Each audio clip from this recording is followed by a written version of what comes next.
Welcome. This is the meeting of the Groton Board of Education being held on Monday, April 27th, 2026 at 6:04 p.m. This is a regular Board of Ed meeting, and it's being held at Central Office and online. The first order of business on the agenda is the Pledge of Allegiance. So can we all stand and say the Pledge of Allegiance? I pledge allegiance to the flag of the United States of America and to the republic for which it stands, one nation, under God, indivisible, with liberty and justice for all.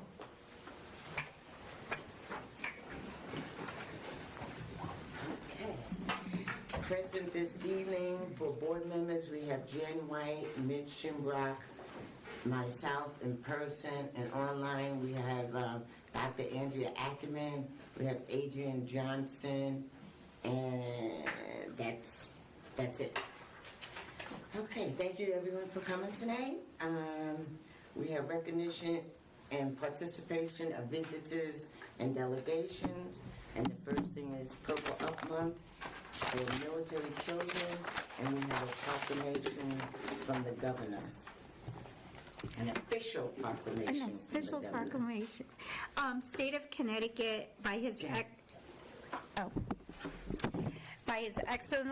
Excellency Ned Lamont, Governor, an official statement. Whereas the armed forces of the United States have served our nation with courage and dedication, and whereas the state of Connecticut recognizes the sacrifices made by military service family members, and whereas military children demonstrate strength, resilience as they navigate frequent relocations, school transitions, and period of separation from a parent, and whereas military-connected students often attend multiple school systems during their academic careers and may face challenges related to enrollment, placement, and graduation.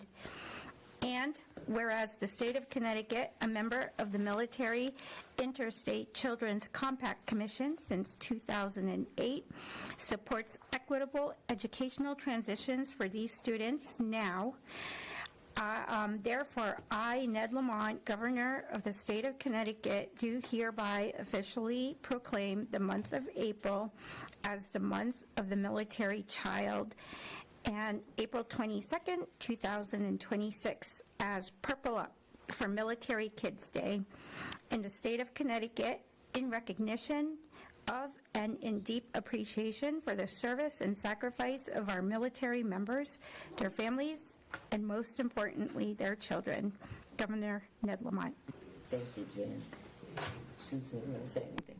Well, as a military child, just like Jen, we certainly appreciate the recognition, and certainly for our children, we have over 1,000 military-connected students, the largest number in probably southeastern Connecticut, and we're certainly proud of the hard work and the dedication of our family and our students. So we've kind of purpled up all month long. It's been the month of the military child, so the board wanted to purple up today and recognize our military families and their children.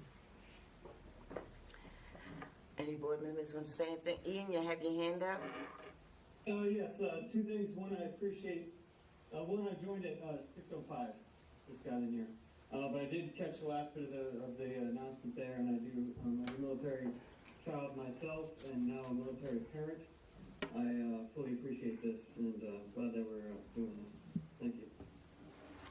Yes, we do appreciate our military families. They mean a lot in our community, and they do sacrifice a lot for this country. So thank you to every military family that's out there. Dr. A? I just wanted to say I'm so happy and proud to have been the principal of Fitch Junior High School, the principal at Fitch Middle School, and a teacher at Fitch Junior High School, where I had so many military children, and what a delight and perspective that all of the children bring to the school setting, and just to say thank you to our military families and all of the teachers who work with the children thereof. So that's all I wanted to say. Thank you, Dr. A. Anyone else? Okay. All right. Next on the agenda is Schools of Distinction, and I'll turn it over to the superintendent. Okay. Well, we are most proud of the 2 schools of distinction. They were distinguished by the state for achieving high growth for high need students in mathematics, both of them. And I know that, I know the work that's being done there, and it's being modeled everywhere. But for Catherine Kolnowski, we're going to have Principal Dauphiné come and get her certificate. She can hang it with pride in the school.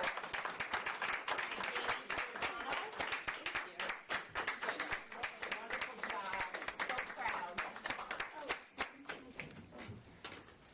Picture. Yeah, with Beverly.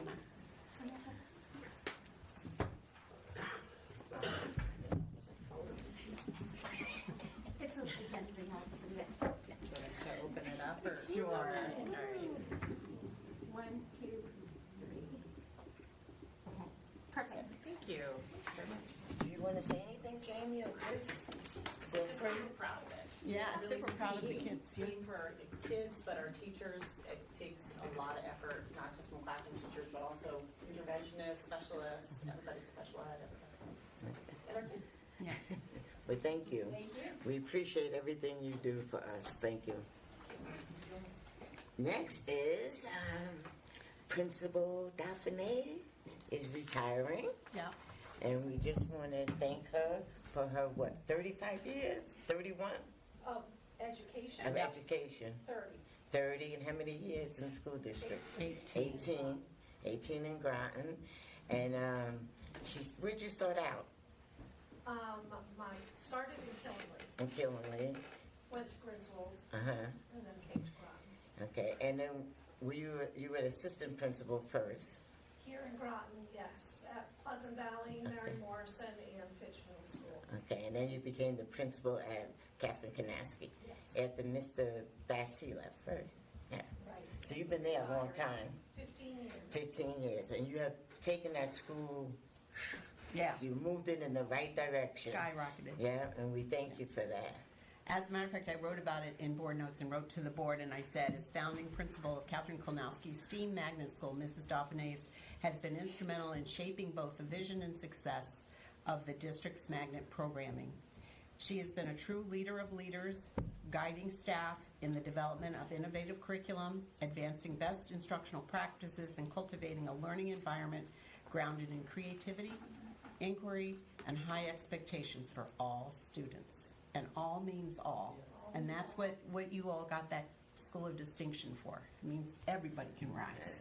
Just like our vision of the graduate says. So we really appreciate you. So, you want to Dr. come up? Mancini and you wants can- to say something too. I've not worked with Principal Dauphiné for very long, just this year and obviously last year, but I can't tell you how impressed I am with her and her staff, her work ethic, and, just the amount of time that she puts into the school, the focus on achievement, and then all the focus really on making sure that all students feel welcome and accepted at that school. It's just a great place. Every time I'm there, I feel the great things that are going on there. I love being at that school. And I have to say, when we had the science symposium for fourth grade, science fair, it was incredible, and it brings to my attention, we have a special education program at the school, and all means all, and those students were participating, understanding. They had some of their talk boxes with them, but they created the science experiments. They learned all about the science. It gave me goosebumps. I could not believe every single project was phenomenal. And the families, there was like standing room only, like getting around. It was, when you talk about family engagement, right? And that was during the school day. They were coming in off work. They were wearing their, nursing uniforms and everything. So really impressive. And their military uniforms. And just their mom and dad clothes. So it was awesome. So thank you so much.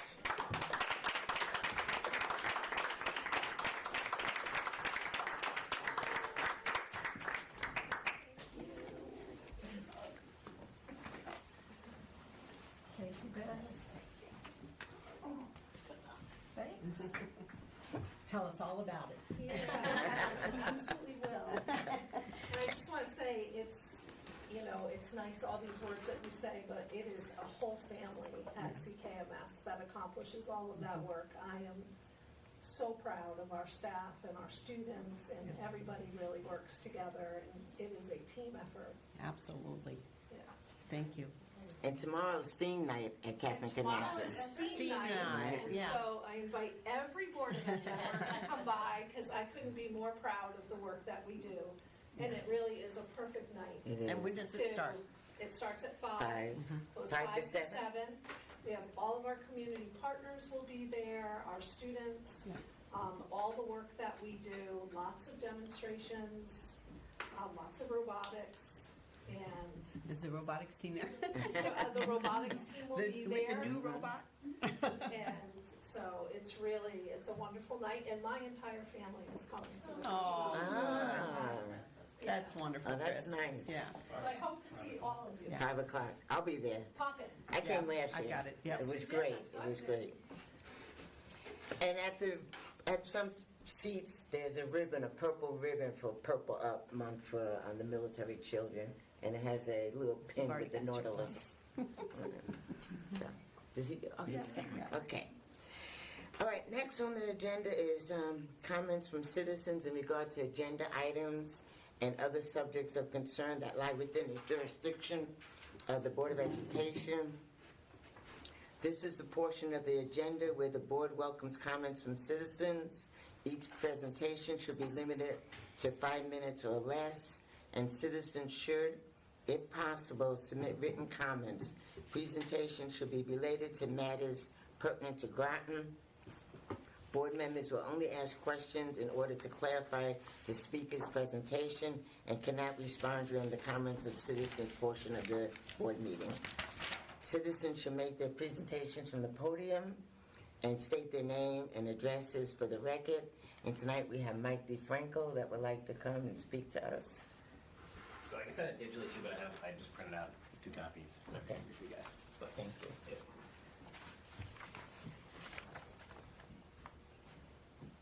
All right, can they hear me on, like, is this good with the microphone thing online? You guys? Yeah. Is it turned? Yeah, it's All turned. right, thanks for having me, thanks to everyone, all that you do here, appreciate that. So kind of 2 issues I wanted to speak on, just to ground everyone, is schools HVAC issues and kind of like the CT electric bus mandate coming up in 2030. So a little background on me first. I live in Mystic, kind of just up the road. I have 2 small kids that will enter the school system within the next 2 years.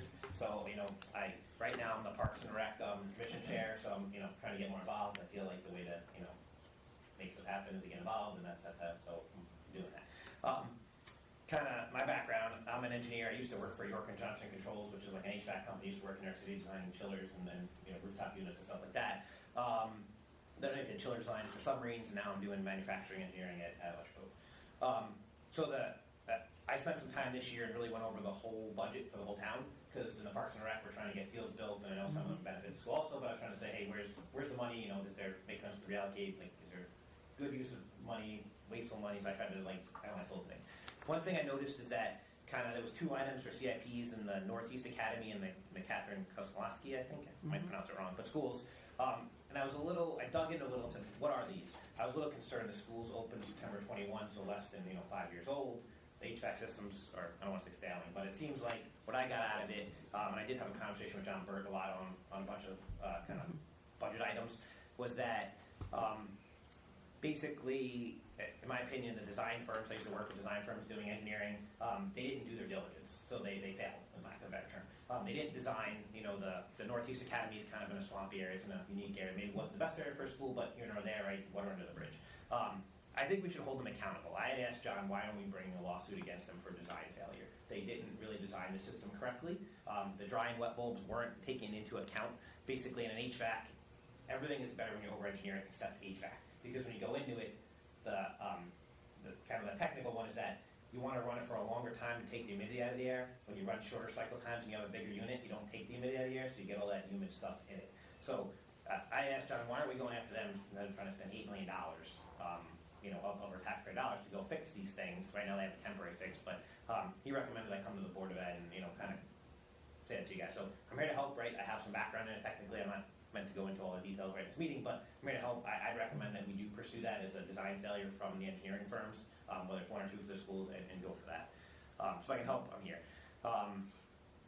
EV bus mandate, so I'll say I personally oppose this. I don't think that it's the best thing from a risk and a cost standpoint. I'll make my case, and then if you guys, but at the end here, really I'm asking is, if there's disagreement that I can help you guys go to the state level and try to reverse this decision, I'm here to help do that also. Kind of some facts, I did put them in the back of this, not everyone has it, because, facts make up what the truth is. A little bit is that there was a public act, looks like it passed, I think back in 2022, I believe it is. It was a 22-25, requiring that all the buses be EV by their 2040 or 2030. Groton is part of there's a certain classification in parts of Groton that I believe put us in the 2030. I'm not 100% sure on that. I'm not opposed to this. Really, it's 80 Tower Street, where I believe our bus depot is, maybe you're wrong. I counted about 114 buses looking at Google Maps that we have between short buses and long buses. Really, the lot is, for the most part, a vacant dirt lot. There doesn't seem like a mechanical building there. So, really, to me, it's a ridiculous bill. If you look, there's an article I posted on this, and I can send you guys digitally. In Vermont, they had 3 buses go on fire. Electric vehicles, only 22 fire departments in the state of Connecticut that actually can fight a vehicle fire. The rest of them let them burn. And, they burn for hours and really hot. So anything they buy is just right. And all the off-gassing goes in that, right? Environmental impact, you save, but you really, the risk is high. In my opinion, if the risk is even a few % higher, I'm not willing to take that for my kids, personally. Summary, if you look at it, the purchase cost of an EV is about $400K, a diesel is about $145K. If you do the math without extra charging stations, it's about total ownership cost over a 14-year period. That's about what I found is the average life of a bus. We may or may have longer or shorter. Don't know the answer for our personal district. It's about $419K for an EV and $225 for a diesel. So about half the cost to operate a diesel in that time frame, right? If you add in the cost to put in the infrastructure, it's about another $3,500 for a charger, about $6,000 to install it. Now the site might also need transformer work, which can be really expensive. Transformers really hard to come by. They have between 1 year and 2 years lead time, right? So there's a lot to it. Basically, if you look, the extra cost for an EV bus over the 14-year period is $23 million. Right, that's a big number. And again, I have all the backup data in here. That's taking for our current electric rates, the amount of charge, the amount of the diesel is. Everything's going to increase. But if you assume the current rate and you just extrapolate that, right, you got to assume they're both going up in the same percentages. Basically, if you did that over a 14-year I googled, there's about 5,000 houses in Groton. If you did the math per household, it's about $323 extra a year for each household just to go to an EV bus, which doesn't have cost savings. So. I think it's the wrong way to go. I think electric motors are the future, not with the fuel source we're charging today. I think once our country or we come up with a good scientific breakthrough, it'll be good. Look at the boats we build. They have nuclear reactors. They're sustainable, right? They have a fuel source that's different than a plug-in. So, again, if I can help, if this council also opposes that, and I can try to help feed up to the state level, I've been in communication with Kelly Summers, some of our local reps. I'm willing to help out if that's something that's desired. I personally think it's the wrong way to go, again, from a risk and a cost. So, I'm here to help out. I have my contact info on the bottom, and I'll send this to you too digitally, so if someone wants to read the article or see the facts, right? Because sometimes you want to go through them. I don't know if there's any questions. It's called an unfunded mandate. Okay. And Griswold has purchased 20 over 2 years ago, and they still don't have them. Yeah. So there have been people who've tried, but it's just, like you said, it's not sustainable. It's really something coming down to us, and, that we have to do this. But now they're saying, well, they're going to go give us 5 more years, so that's 2035. Yeah, So. and again, I suppose just because it doesn't make financial sense, and that's what I mean. It was like, and if you read, I did upstate New York, and when it gets really cold, the buses can't start. You're idling buses for all day, even though you're not driving them, so you're using fuel, right? And are they going to last for that full day period, or you're going to have to want to buy double the amount of buses? Right. You can't hot swap a battery, right? And if one of my sports teams goes across the state, will I get them back again? It's a real concern. I mean, that was a concern too. That's pretty important that they get to come home safely. Yeah. Thank you for doing all Thanks this. for your time. Appreciate it. Thank you. Appreciate this. Any responses to the citizens' comment? Mitch? Yeah, I found what you said to be very interesting. I happen to agree with you on all counts, and I'd love to see that report that you read from. Yeah, I'll give you this, and I'll send it after you guys have it. But Yeah, I'd like it too, because I'd like to bring it to learn with the other superintendents. Yeah, I think it's, if everyone's on board and agreed, it should be pushed back up to the state level, right? Absolutely. If it becomes cost beneficial, we should go there naturally, right? Why would we not? But again, the risk too from a fire to me is very, especially The fire is the that's worst. like, it's just a much different fire. I've than heard that a story. school bus story. And I mean, it's a low risk, yeah, but like, could it happen to us? Yeah, like, I don't want my kids in there, I'm sure if I want to room build either, so. Yeah. Well, thank you for this. One more, Ian? Oh, yeah, thank you. I just say, I appreciate the comments, and I would invite you to send all that information, or your reference material, the report and everything. You can send that to the full board. I think it warrants a good look, and some critical thought, and maybe an item that we have to discuss in a meeting, and perhaps we can invite you to a future committee of the whole meeting where we could discuss it more in depth. Sure, and I'm glad to help if I can. I'll send it out to you. Sure. Yeah, he did say he would send it to us, Ian. Okay, great. Okay. Thank you. All right, thank you, Mr. DeFranco. And we look forward to communicating with you in the future. Sure. I'll give this captain about Thank you. Thank you very much.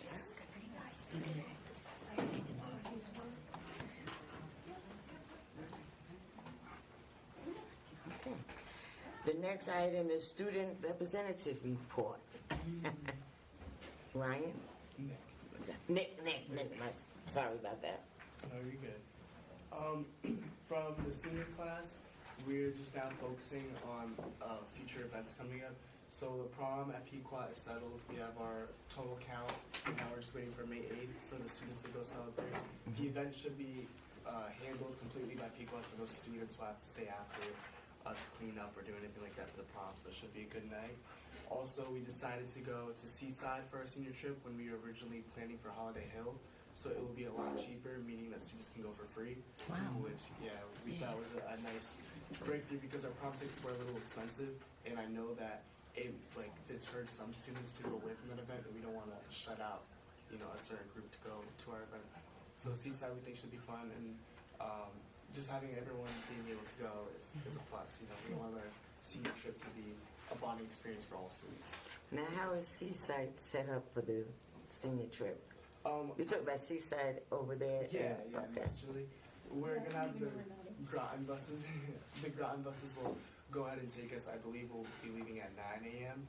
and we'll be back before 2. And I don't know the date yet, but I know that once we have our permission slips filled out by May 15th, that our principal's admin team will handle it, and then students will be able to go. Well, that's a big difference, Seaside and Holiday. Yeah. Wow. Yeah. So what's at Seaside other than the beach? I'm Seaside is a beach event, but we're also having a lot of food trucks go there, which again we'll be able to just have, the students will be able to go for free. The student council will cover for the cost of the food as well, because we had a lot of money from fundraisers, but Holiday Hill is very expensive, so it would be like we're almost breaking even. However, with Seaside, we have so much money to cover the cost of everything. And then also Mr. Wolfrat, he's one of the PE teachers at Fitch.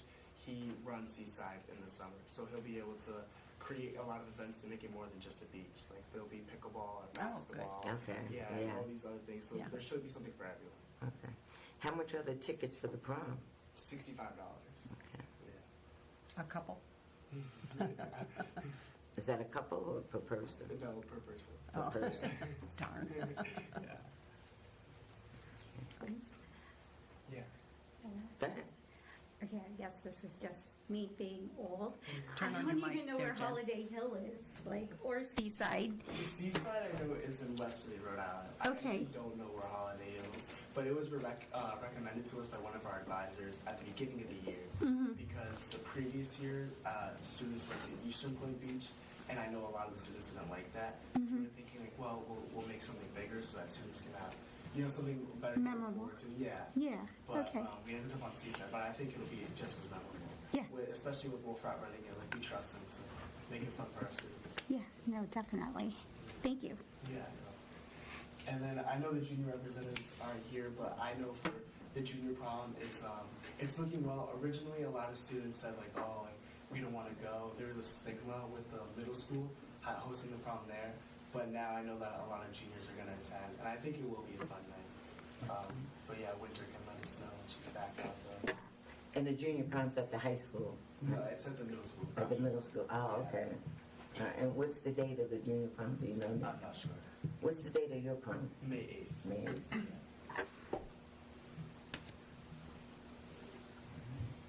You all set for college? Yeah. You're a senior, correct? Yeah. What college are you going to? I'm like 99% committed to Clemson.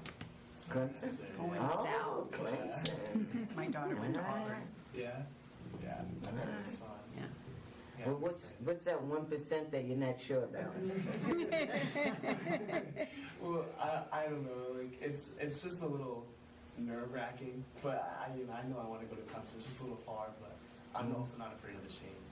I'm ready to go and see what's different down there. You went for a visit already, I take it? Yeah, Okay. I love the campus. It's Okay. beautiful.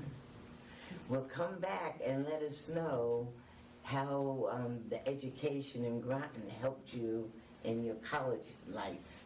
Okay. So we'd love to hear you come back, or if you're home on vacation, say Christmas vacation, or what do you have, winter break?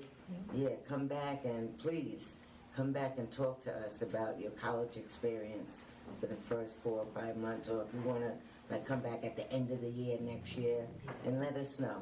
I would really appreciate it, and I think the other board members would too. to And hear. go talk to some students too. Yeah. Yeah. All right. Sounds like a plan. Yeah. Okay, All right. Mitch. Have you picked a major yet? Yeah, biochemistry. Yeah. I want to head into the pre-medical field and become an anesthesiologist by the end. Good for you. All right, that's good. That's good. I always want a good anesthesiologist. All right. Yeah, but once he goes down south, he ain't coming back up here. You heard what I said? I go, once you go down south, you're not coming back. To me, that's the most important person on that team. Exactly. I want to make sure I wake up. So study hard, Nick. I might see you one day going,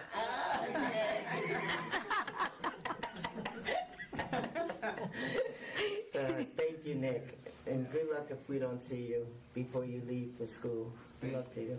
And thanks for being a student rep this year. Yeah. I really appreciate it. I've enjoyed it a lot. Yeah, thank you. Thank you. I want to come up to the high school to recruit, I guess sophomores, because the juniors will be seniors, so we'll need sophomores to be for the junior class. So maybe you can help spread the word around. We were All right? thinking of an application. Remember when you went to the Cape Caps Yeah. conference and you came back with that information, and you thought that would be a good idea? Because then people would, really put some thought behind it, and it would be open to everybody. Mm, Yeah, I think it would expose the opportunity Yeah. to a lot more students. yeah, and that's what I want. Yeah. Yeah, that's exactly what I want. So thank you. Any other questions for Nick? Okay, thank you, Nick. Next on the agenda is Superintendent and Administrator's Report. And I'll turn it over to Okay, so I'm going to have Shannon Weigel come and join us. I actually wrote about this in board notes. We have been receiving DODEA grants since I first came to Groton in 2014, usually for academic reasons. We've had technology, mathematics, English language arts, career pathways, STEM, STEAM, lots of different grants that have been worth over $1 million in some cases. And this year they didn't run those academic-based grants, but they did come out with a construction grant that gives us a really awesome opportunity for military communities that have 15% or more. At our Dr. Charles Barnum, which is our most military impacted school, we have 60% military children, and it's one of the one built, we have that and Mary Morrison, which we're bringing back to life, so 4-year-olds have pre-K and before and after care. And so we're really excited about that. But with Charles Barnum, we've met with the principal, we've met with the architects. There was actual architectural renderings done in 2017 for the Dr. Charles Barnum School. And they also found the Mary Morrison ones from 2015. So working with the same company, it really gives us a starting place to see what would it cost to really be able to refurbish beyond the roof project. So Shannon, take it away. Yeah, thank you. So I think Susan summed it up pretty well. Our annual DODEA grant that we've applied to for the past 10 years and have been very successful with, they made some big changes to it this year, so they're not offering the usual program which would fund typically curriculum initiatives. So for the first time ever, they're offering a grant program for construction and renovation of school buildings. In order to qualify for the grant, a school building needs to have 15% or more military-connected students. So 3 of our school facilities meet that criteria, but Charles Barnum, which is the one school that has not been rebuilt or renovated, and also has the highest military population, 60% by far in the district, and is in great need of attention. We felt like that would be the best project to focus on. So the grant program itself is, so for the entire country, is for $100 million. And there's approximately, I think, between like 20 and 30 school districts across the country that we assume will be applying for these funds.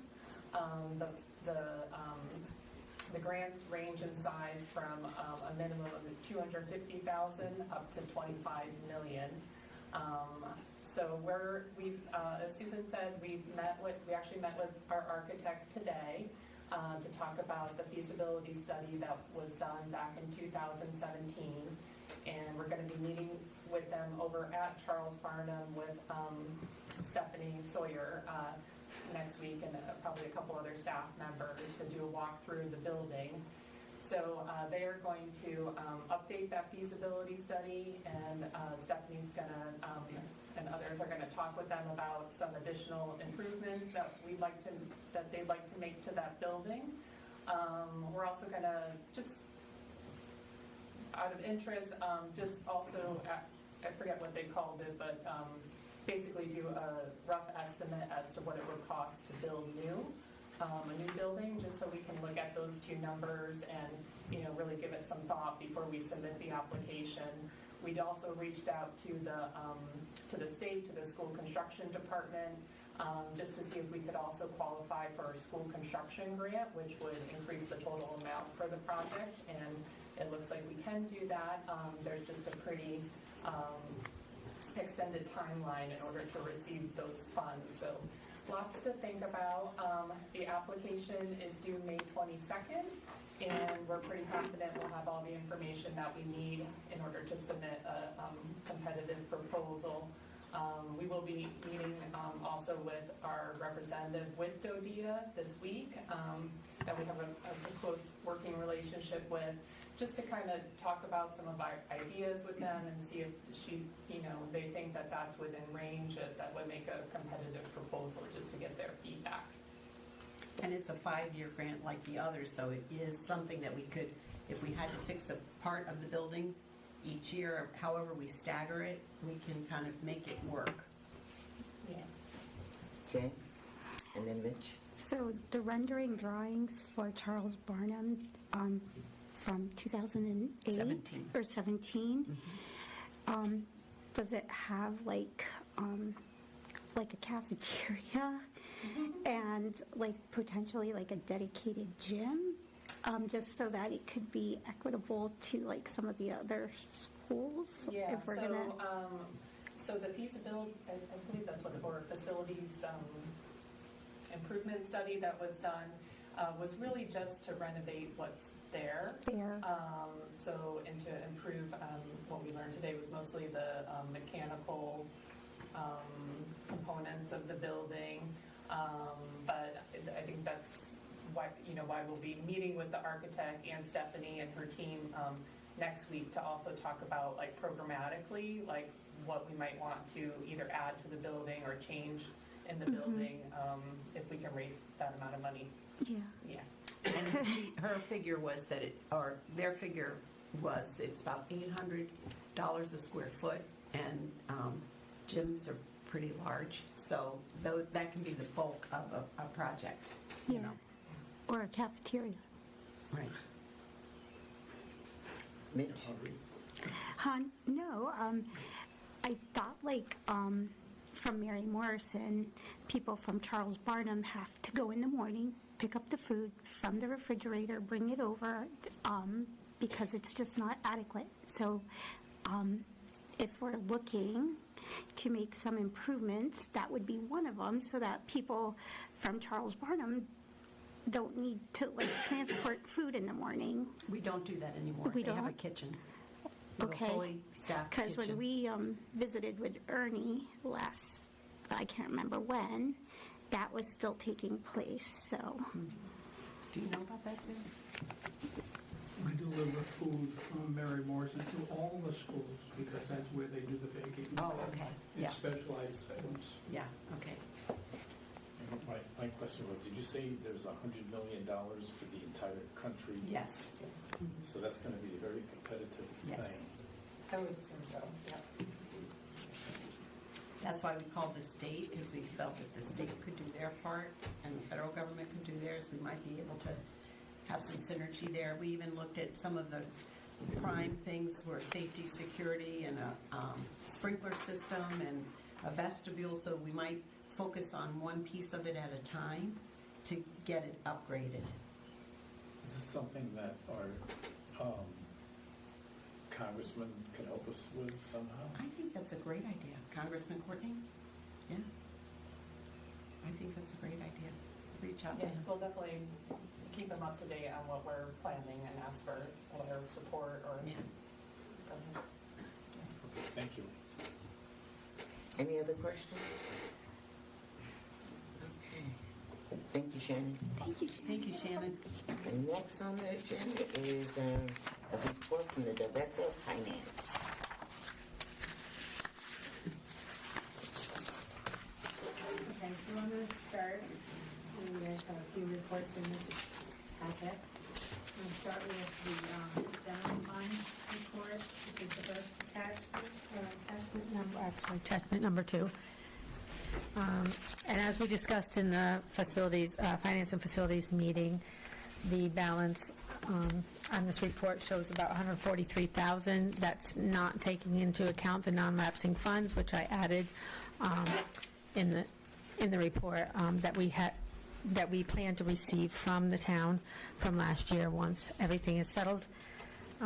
We're focusing on over the next week before the next finance and facilities. We're focusing on the encumbrances and salaries, so I should have an update on that, and utilities and transportation. Are there any questions from the board that was not at the finance facilities meeting, or additional questions? Jen, you want to add anything? Nope. Okay. Any questions about So that- attachment 2? So that's just the first report, but you have a question, Mitt? Yeah, you probably told us this before. Other purchase services, what is that? So that Negative. that includes tuition, transportation, Okay, that's right, yeah, it's right here. tuition and transportation. And we are looking at, like I said, we're looking at those encumbrances, and I've already met with my staff, so there will be changes on the May 5th report. It's actually going to be to the good, so that's good.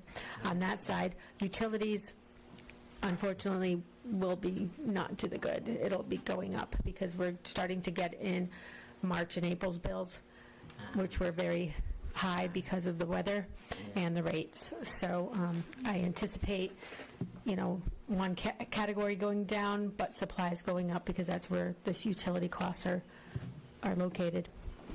So that. Also attached in this attachment is the new reports that I went over with the committee, and the first one is EGMS grants, and so it lists all the grants that are in EGMS from the state of Connecticut, and then the final report is the DODEA and Treehouse funds, so that would be our other funds DODEA is direct federal. They don't go through the state of Connecticut, obviously. So I created the two separate reports to show you how the balances are doing in those reports. It was spoken about next month. I will have the end dates on there. So if you look at Title I new, it doesn't end till next year, so I will be having the end dates on there for you so that everybody can understand if we have $100,000 left, we might have another whole year to spend it, if that makes sense. Same with the DODEAs. Some of them are 5-year grants. So there might be large balances, but we might have still 2 years to go on. Yeah, so I'm going to have that entered in the next set of reports that are submitted on the 5th of May. And Treehouse Like Food Service is an enterprise fund, and while they've got a really steady balance right now, there are things coming up like the summer Treehouse program, which is really a very popular camp for kids, and it runs almost all summer long, and we really reinvest those funds back into Treehouse, providing all kinds of field trips and experiences for the children. Also, we have a groups program at the middle school that's very popular, and Shannon's prepared to do another grant, and we've talked to Jeff at Treehouse about keeping roots sustainable while we get the grant, or even should we not get the grant, at least for the year. And he can do that. And in addition, at Mary Morrison, with all 4-year-olds coming for our 4-year-old program being up in Adam, 10 classrooms for next year, we look forward to before and after care. So families who are working families will be able to bring their children in the morning, a couple hours before, and keep them there a couple hours after. And it's got a sliding scale like all the Treehouse programs, so it's affordable for families.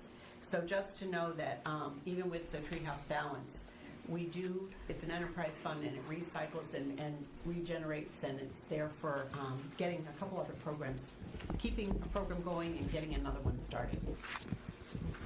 And these reports, to add to that, these reports are as of April. It's a projection, so not everything is encumbered. We try to encumber everything, but not everything is encumbered, so that's why I plan to give you these monthly, so you see how the balances will change over the months, and it could, go down by the end of the year because everything is not encumbered. That's the projected revenue for the year. So, anybody have any other questions on those reports?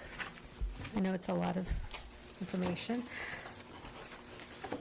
The next report is the budget transfers, and we discussed those as well. The new ones start on page 9 of the budget transfers. Those are the Attachment 3. Attachment 3, right. And on page 9 is where the new ones start that hopefully we'll be approving tonight. The only ones I'd like to have you note is the, most of them come from the departments, but the last one is the true-up for salaries. I did that budget transfer, and that's for salaried employees, not hourly. That starts on page 11, but it's a very large transfer. It's the $2.2 million transfer, and that's truing up all the salary lines. On the May report, I should have the hourly staff. They take a little bit longer to true up, but for now, on this report, you have the salaries. So it says salaries and benefits true up. Yeah, so it's mainly teachers, administrators, teachers, administrators, and salaried staff. And a little bit of benefits. That's why it has the benefits on there. So the total for this approval is the $2.349825. Rita, can you do me a favor? I think it's on the action item. Can you explain true up to the people that might okay. be listening? They might not know what that means. So true up transfer is when I look at each line and they might have available funds or be in the negative, and I just make them zero. Basically, it's truing up the negatives and the positives to make it zero. And you're going to have those every year. I'm hoping next year that it starts to reduce as the budgeting becomes more clear. But you're going to have those when you have turnover. Yeah. Thank you. Yeah, because let's say you plan for a position for 100,000, and then the person left and we hired somebody at 60, so then, or whatever the number is, then you have a benefit in that role for 40. Or it could be the opposite, where you had planned 60 and now it's a hard position to fill and it's 100, so now there's a shortfall there of 40. So that's what you're seeing here as true-ups. And also, some of the assumptions with Rita not being here last year, she's just making sure that whatever we have in place and what we know now is being adjusted for what we know today. We don't really know what the salaries are going to look like or who's going to turn over like 18 months prior. So that's what this is basically doing. You're going to see a lot, you guys approved the 2025 one, I think it was last month. Yeah. So that was fixing stuff. This is just like, trying to get everything organized so next year it won't be as, you won't see like as many lines next year. I'm hoping.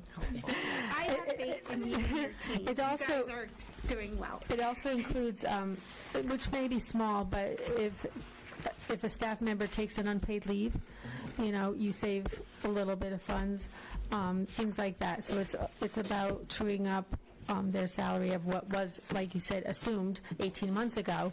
Things change, especially in the hourly. It's probably going to be a few pages long because we have a significant amount of hourly staff. I think we have about half teachers, half hourly, and those are very hard to predict because they'll do extra hours, possibly do overtime, possibly not do extra hours. It's really a projection.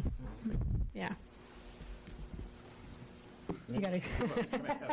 I saw you. Welcome back. So if in one of the cases that you cited where we don't spend the amount of money we thought we did, what happens to that money? It would probably get you go ahead. Well, it gets redistributed because we're going to have, some that we didn't spend what we thought we would, but then there's others that we spent over what we thought we did, like in subs and utilities. So it's going to get, transferred. It's probably a wash. I'm hoping, yes. It's going to be a lot of transfers over the next month, but it's basically trying to, make sure all of the major buckets, which we'll talk about in the line item transfer policy, that the major buckets are aligned, like salaries, benefits, and they're all close to zero or what's exactly left in them, if that makes sense. Thank you. Any other questions for Rita? Okay, the healthcare report, Rita. Okay, so this is the healthcare report that you normally see. The only addition this month is the third page. So this is the trends of how the claims are coming in and out. But on the third page, I've given you what the town gives me on a monthly basis, and that shows you the active fund balance of our insurance fund, and then the OPEB, which is the retirees. Both funds are separated. So as of March 31st, there's a balance in the active fund of $4.7 million, and OPEB is negative $546,000. So I know this is a new report, so if you have questions, but I thought it was very important that you see the actual funds that are sitting in there every month, so we know what direction they're going in. So what does it mean that we're negative in the OPEB? It means that we need more contributions this year for the OPEB. Their claims ran higher this year than anticipated. It could mean that as well. That's for retirees. So I am looking at that. I believe this was March. I believe we received some large checks in April from TRB. We were waiting on a couple months. So, I'm going to have to look at what we had budgeted and see if there's any funds left to put into the OPEB. But we get deposits every single day from retirees, so it's a constant cash influx. Some of them pay monthly, some of them pay quarterly, some of them pay annually, so it's kind of hard to say what the balance is going to be as of June 30th. Is this normal to be in the negative? It has been over the past few months, yes. I'm not sure about last year, but I've been watching it every month, and it has been in the negative. Now, last month, I think it was, I have it here somewhere, it was very similar. It was a little bit higher, like 560, so it hasn't really changed from February to March, but I'm hoping from March to April, the negative goes down a little. Getting more in now. Yeah, right. It really depends on claims as well, because claims are coming in as well. So it's something we have to watch, and that's why I put both of them on there, so that we keep in mind that even though we have 4.7 in the active fund, we still are responsible for the OPEB fund as well. And we're responsible for the 546,000, not the 1 million. Right. Okay. The 1 million is life to date, like since the fund opened. No, actually, the 1 million above it, that's what happened this year. That's FY26. So, did he show the,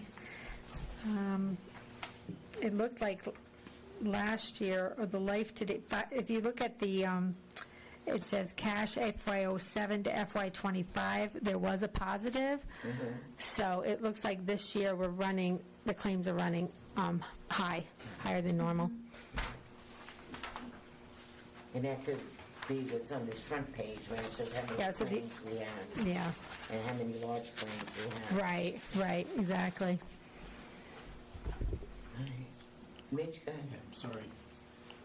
So I'm just going to show you here. It says the claims paid between 50,000 and 200,000 decreased by -3%. And I'm confused by the language. Decreased by -3. Is that a double negative? That's a double negative in my I mind. know what that means. Did they decrease by 3%? I think that's what it should say. Yes, I think so. This is written by MDG. No, I realize you wrote it. But I agree with you. It's decreased, and I think that's a double negative. Thank you. Thank you for pointing that out. I used to do that for years. Okay. Any other questions or comments? Okay. Thank you, Rita. All right, I think next. that's it. I'm all set. Okay. Next is Mr. Kilpatrick, Director of Facilities, giving us an update on school facilities. Good evening. And as Rita said, those checks are coming in for the retired employees. I just saw Dr. Kennedy's employee, Victor, coming in this morning with a check. So that number's going to change tomorrow, I think. I have a couple items that I'm going to report on tonight. First of all, our team is over working diligently at Mary Morrison School for the Early Childhood Center. Last week, a team of the teachers that are going to be working there over the past couple of weeks actually went through and tagged some items from storage in the building that will be moved over to their area. Our guys are working on that today. In addition to that, we had a team working on the roof.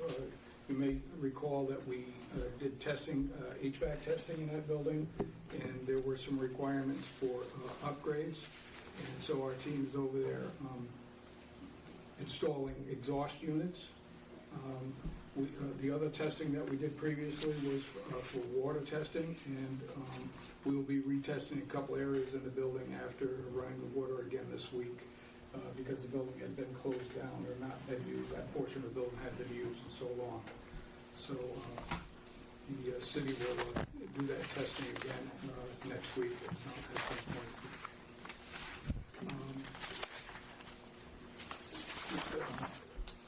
My assistant, Tom Bingham, and I are contacting painting contractors to get some quotes for painting of the classrooms that we're going to be using.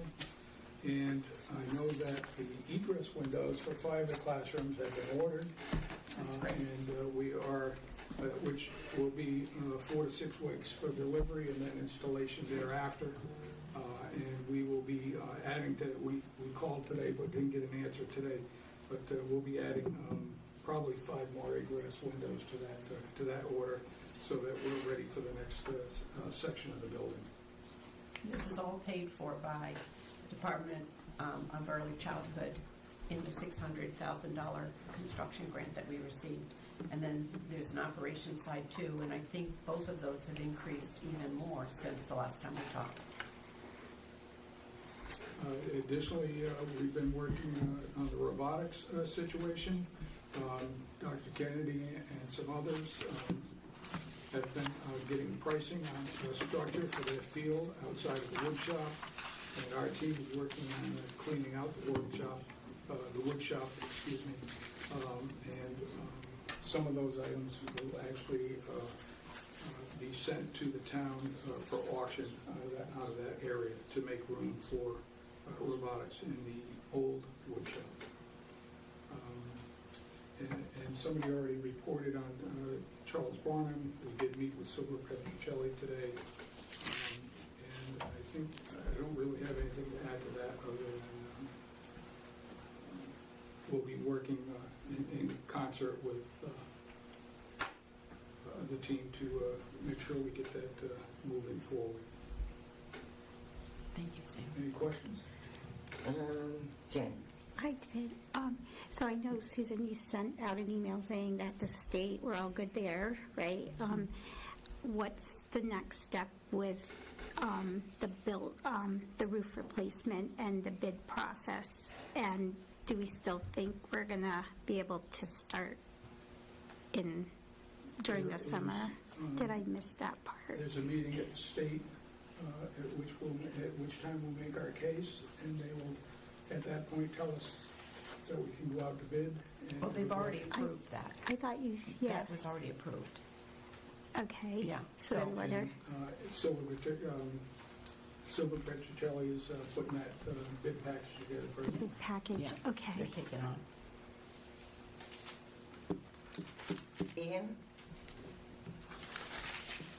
Yes, thank you. I just wanted to follow up on the robotics situation.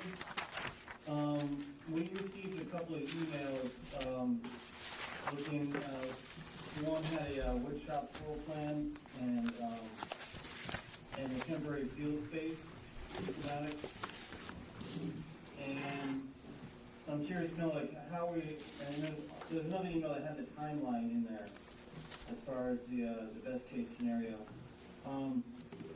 How are we moving on that timeline now? Well, we're working closely with the coaches. The coaches presented their plan, and it looks like it's going to work really nicely, and we're looking for a temporary field so we can get it up, so we can start them out September, like the coaches asked us.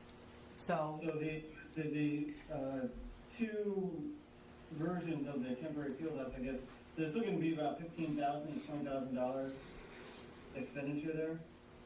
right. But we have the capability of getting that through one of our grants. Okay, that's Yeah. good to hear. Yeah. And have these plans been presented to like the safety personnel, like the fire chief and all that? We're working on getting all the specs for that. I know Chris Jenkins did send us some information, so Sam's got it, so we'll be proceeding from there. All right. Yep. And do you anticipate how much board involvement do you need for like votes to approve, allocating funds and all that kind of stuff? No, we really have the funds available for this whole work in place between the CIP and several Perkins grants and other grants that we've gotten. So right now we're all set. You just need to vote on the machine shop part, and then we can keep moving forward. But working together and collaborating is kind of an essential ingredient. Understood and appreciated. So it looks like, according to the timeline, we should be, we're on pace now for them being in the new space by September? Yep. That's right. And we can anticipate regular updates on that? Yeah, we'll invite you to the open house. No, I think he means regular updates on Oh, yeah, how the space yeah. is getting cleaned out, and Yeah. is that what you mean, Ian? Yeah, precisely. Right. Like I said, I can Right. finger on the pulse here. You can either come and visit, or I can take some pictures for you. If you just kind of like, we still have board meetings, happening Yeah. weekly, so maybe Yeah. you can work that into the agenda to have a quick update, Well, where you could share the pictures with the board during the cows and the, meetings that happen between now and then. I also do a pretty good job at board notes too, getting you information, so I'll definitely keep you posted. Yeah. That's true. But I do like the public feature, the more public facing feature of the board meetings, the quick check-in. That does help. And we did receive a number of messages from past robotics participants over this past week that I'll talk about more on the communications. Thank you. Well, and I think one of the board members did forward it to me. I don't think I was on that email, so someone did forward some of those to me. Oh, I didn't pick up on the fact that you weren't on the thread. Okay. So Sam, I'll forward the ones that I received to just be sure that you have them. Okay, thank you. so you're pretty confident that in September, the robotics team will have a space? That's the plan, that's the goal, yes. Okay. And can you talk more about this field that you're talking about and how that's going to work out? And when will it be available? Well, the field is actually, what we're talking about is a temporary building going outside of the wood shop area onto a relatively level area. Yeah. So about, actually, Fire Marshal will tell us exactly how far it has to be, depending upon which building we go with, because one is a fabric building, and the one that I'm waiting for a price on is a steel building. So as soon as we know which one we're going to be going with, we'll work with the Fire Marshal to determine that. And then there's the temporary one that we received from Chris just this week, just the other day, and we're looking into that one too. And this is going to be a community field, is that correct? The temporary one is really just for the robotics team at this point. Okay, Because just I for don't our know. robotics Yeah, team. at this point, yeah. If we get a more permanent building that's larger, we might be able to have it as a community field. We're saying field, but the field is actually a structure. It's within Yeah. the building. Oh, yeah. that Yeah. we- Yeah. But I thought at some point Susan said that it was, the grant said it has to be a community field. Right. So I was going to That's ask it. questions based on that, like, how the scheduling's going to go, who's going to help pay for the field. So if that's, it's community field. that's the a upkeep of T-Mobile the grant. We have not received it, so Mhm. as soon as we do, I'll find out how we do that, and I'll work with everybody on that. Go Can I ahead, just Bob. do a follow-up there? Go ahead. Ben. Just to clear up the confusion, I guess, so the T-Mobile grant that was, and the community field space that was talked about a month ago, that is not the project that we're talking about now. We're No. talking about just a temporary field of space Right. that is permanent enough to withstand the weather and the elements Right, and stay in a robotics program. yep, With a half field, it's designed to be a half field. that's right, Okay. yep. And we can heat it and we can put electricity in it. I think both Sam and Clint are on that to make sure that it's doable. It'll be a good space. All right, and the grant money that's gonna cover that cost, the $15,000-$20,000 for that, that's not coming from the T-Mobile No, grants. no. So there's no binding community access feature to that money. This is just strictly support for the robotics team. That's right. Yep, that's right, Good to know, thank you. yep. But one's temporary, right? It's Yeah, temporary. it's temporary, Ian, it's not permanent. The T-Mobile one will be more permanent. Right, but Okay. that's a longer, more drawn out, more substantive process. Yeah. Like, Right, what I'm yeah. looking at in the emails here, it's a semi-permanent structure. you know, it's temporary, but it looks like it's pretty rigid, you know, and We really want them to have the best space they can have for now, you know, and Yeah. we're really looking into it. We'll be making sure it's safe and the fire marshal gives it its blessing and we can have the robotics set up. I'm very aware of how the robotics team operates and how they use their space. So I want to be able to make sure that with this move, they have those essential ingredients to their work. So that's the goal. Which grant would this be coming from then?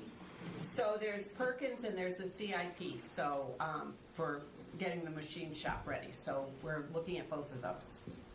CIP for this year? For the machine shop, yeah. So the move and everything can be supported by that. The CIP's already been vetted by the town, that's the CIP. That was given to us last year and we've been using it. All the work that Sam has done to move everybody from robotics into the machine shop and get the machine shop ready was part of that. And there's enough left over to Yep. Yep. And even though it's referred to as a temporary building, it's one of those pop-up like sheds and things. It's rated for 70 mile per hour winds and weather. You know, it looks like it's a pretty sturdy structure. You know about as much as I do, Ian. I just heard that too. So I'm just kind of reviewing the emails here. Yeah. Yeah, it looks like maybe there'll be some containers out there perhaps also. Yeah, we have that as well.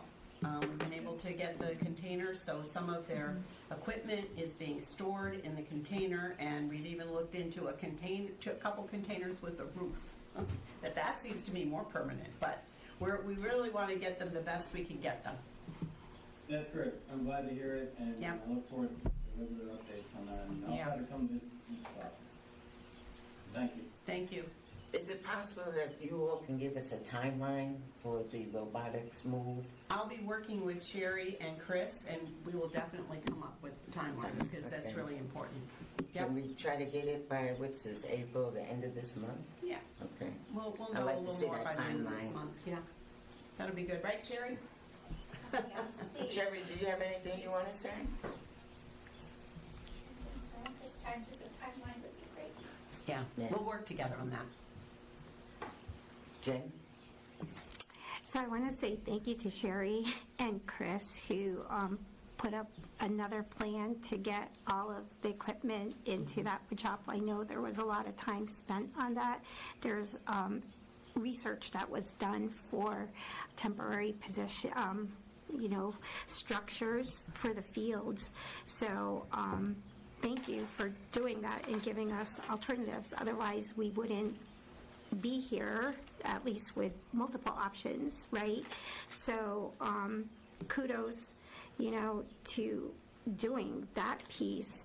What I do want to say is that, we're always talking about that permanent structure, the T-Mobile grant.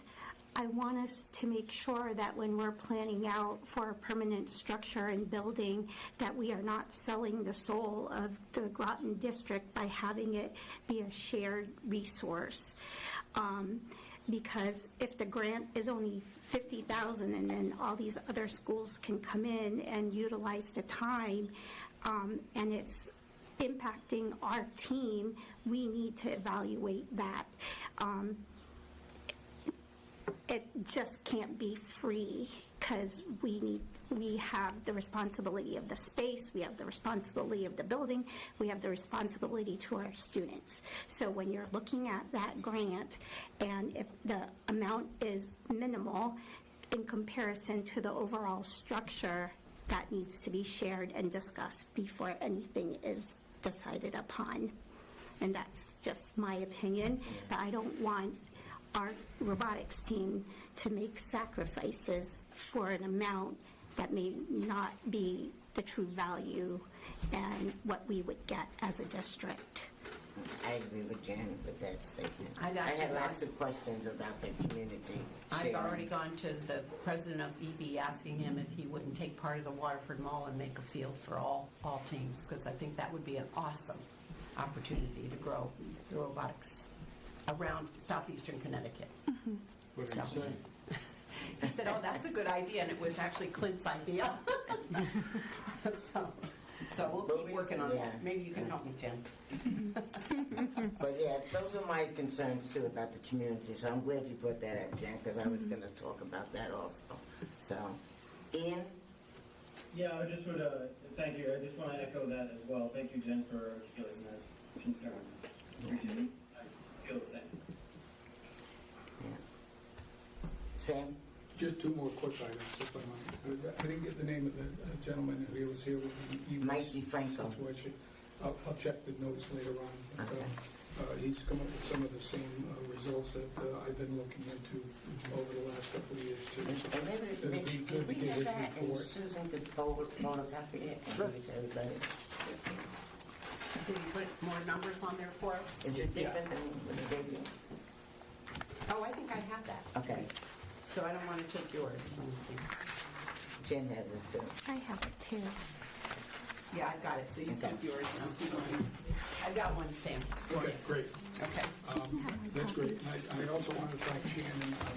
Shannon's been really working hard on these grants for Mary Morrison, farm everywhere around here, and has really helped the facilities department out in working on these things. And we're happy to coordinate with her on these things. And she helped me with the Just T-Mobile wanted to grant thank her in too. public. So we're really appreciative. Go ahead, Mitch. What's the T-Mobile? T-Mobile is a community grant, and so that they look for opportunities where communities can work together. Okay. Sam, how did we do with the intercom system on the third floor at the high school? It was supposed to be installed on April something. Yeah, April you come up 23rd. here. You can come take the bow. It is installed and fully functioning. Okay, And great. teachers can hear it For upstairs those in the 4 third floor classrooms hallway. that had the lightning strike that wiped out the speakers to those classrooms. Okay. All set. Great. And just as if I may follow up, phase 2 of that project, we did phase 1 through CIP, and that's fully installed and so forth, new PA, bell system and so forth at the high school. Phase 2 is a CIP request that was approved by the Board of Education, approved by the town council, and I'm assuming I will be presenting to the RTM like I typically do with IT CIP requests. So Thank We you. have a couple dates on the docket. we do. And Sam, the culinary arts room at the high school, the leaking sinks. This is what I'm hearing. The sinks are leaking. Do you have the new sinks, but they're not installed? Can you give me like an update on that? Do you know about that? I saw a work order just yesterday, I think, on a sink that was leaking, but because our plumber is one guy for the district, and he's been running around taking care of things, but that is on his list, and I believe he was at the high school today. I don't know if he was in the culinary arts or not, but because he was also at Mary Moore's and doing a couple of things, but I'll check into that. And what about getting the new sinks installed? Would that help? That's a project that needs to be done when school is not in session. Okay. Is that something that's on your summer list? It is. Okay. You want to talk about Dan and whoever else came up to the high school to look at the culinary arts room? I think you were part of that. So he had the commissioner, I think Shannon- building commissioner. Yeah, you want to talk about that? Because I don't think some board members know about that. I think Shannon should speak on that. I'll support her any way I can. Yeah, so Representative Dan Gajewski arranged a meeting with the Bonds commissioner. supervisor, Bonds Commission, yeah. So we met over at the high school and took a tour of the culinary rooms.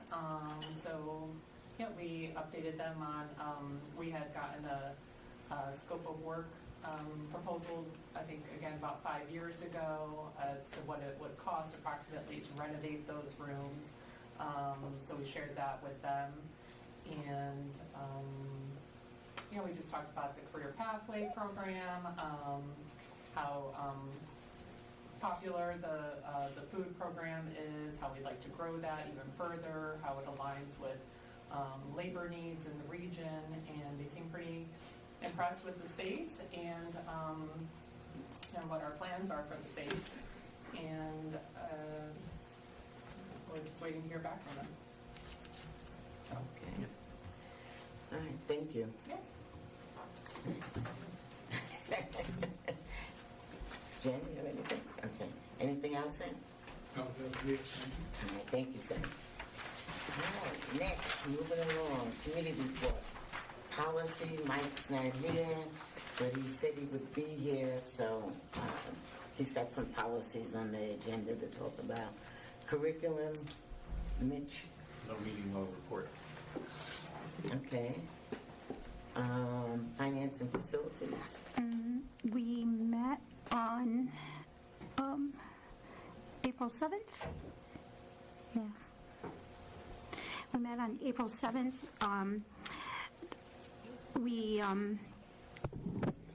And we had the Director of Finance report, which was just reviewed again here.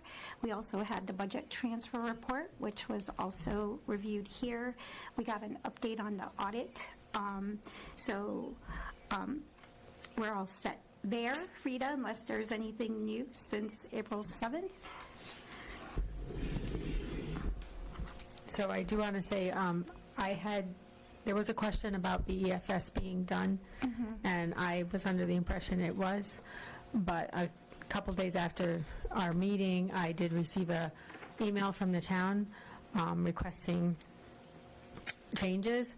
So I have since emailed them back, because with EFS, once I contact the state, I only have 1 day to make the changes. So I'm waiting to hear back from them. I wrote back to them and agreed with some of the changes, but changed a little bit of the changes. So I'm waiting to hear back from them. If they agree to all the changes, we will open up the EFS for 1 day to make those adjustments. So I did say in the meeting because that's what I thought. That's okay. We're good. Okay. Things change. Then we had a recap from the Director of Finance and Facilities. We went over the maintenance tracker for all of the schools. We did not go over in public the security one. We were supposed to review that on our own and then pose questions to Sam if there were any. Sam just provided a more up-to-date information on Mary Morrison.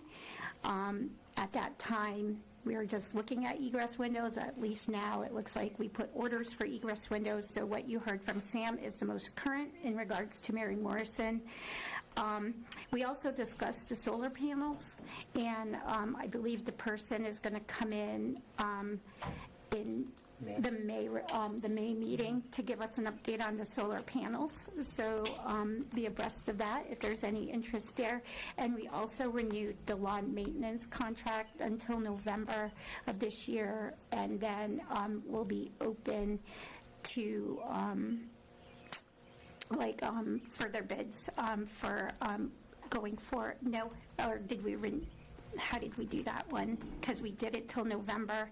And then did we do it for? We had a 3-year contract with them with a 3-year extension per year. For 3 years, each year. So each year. We've extended it for this year, based on their performance, of course. Yeah. So this is the first year. We still have 2 more years we can extend it, provided they continue to provide us with excellent service. Perfect. Thank you for that. You're welcome.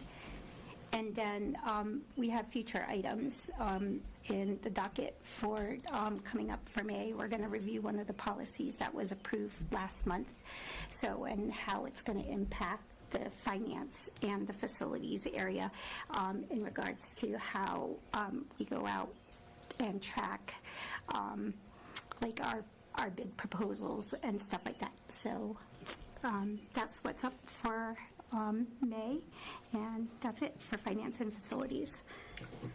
Mitch, curriculum, you said, Jen? Curriculum did meet on April 6th, and you talked about illustrious math, illustrated math.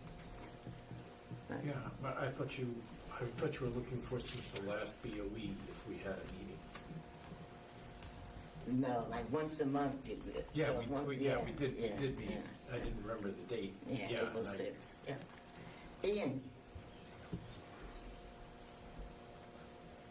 thank you. Just a quick follow-up. Yeah, thank you for pointing that out. I did want to make a note that, we did meet on the 6th, but I can't speak to the details. I'll leave that to the chair. I had a question about the finance and facilities report. Real quick, just for clarification, myself and anyone at home that may not know, FS, you referred to the FS. What does that FS stand for? EFS. EFS, yeah. Oh, it's an electronic financial system that the state uses. Sorry, the acronyms. There's a lot of them. Got it. So you're just coordinating numbers with the town? Correct. Okay. And making sure the numbers that they audited are in the EFS system, which that drives the EdSite system. Got it. Okay. And on another note, has there been any communication with the town regarding the audit? I know they gave us, what's the current state of play with that as far as, there was a draft report, was it accepted by the town council, and was it, is that a done deal now, or is there still like an ongoing inquiry, and 'cause I know they left it kind of open-ended initially. Yeah, I believe, I'm still waiting to hear back from that email that I was talking about with EFS that has to do with the single audit as well. Okay. So I think you're right, it's in draft form, but I'll have to reach out and get an update. Yeah, I appreciate that. Okay. After the report, and we've made many of the changes, we're already on the path of making changes that were recommended. Right. I'd like to think that we could, get to a point where we could say the case is closed for the town. Yes. We all feel that I way, agree. Ian. We know how you feel. Agreed, I'll follow up on that. Appreciate it. Thank you. Any other questions? Okay, communications, Jay's not here, but I don't think communications met, did you, Jane? We meet quarterly, and we reported that last time. Next is AG, SA, GEA, and Board of Ed, and then myself, Anne Marie, Susan, and Adrian, we attended that meeting, and they talked about, we discussed the intercom on the 3rd floor, graduation date and time. I think graduation now is going to be 4:30. Yep. On June 18th. Did I get the date right? Yep. You did. We also talked about caseloads for special ed. They continue to grow each year along with the complexity of the student needs, associated testing for each student, IEP writing, progress monitoring, etc. They don't feel that it's sustainable, that they have high caseloads. So we discussed that. The paras, they said schools with more impactful programs are having a para shortage. So we talked about that, and they also discussed need to look at outplacement, that they are now dealing with kids that would have been outplaced years ago, and so we should start taking a better look at that. We talked about teacher morale. We talked about the school safety committees, that they're not meeting regularly in all buildings. We talked about the schedules. Elementary schedules are kind of tight, and we know what the middle school schedule is like because we already discussed that last week at the committee of the whole meeting. And so that's a real concern on the elementary level, is the scheduling, because of wit and wisdom taking up a lot of time in the elementary level. And we talked about technology. They need the technology to work. They say, sometimes it works, sometimes it doesn't work, but they really need that technology to work. And that's about it. You want to add anything, Susan? No, you really got it. Adrian, you want to add anything?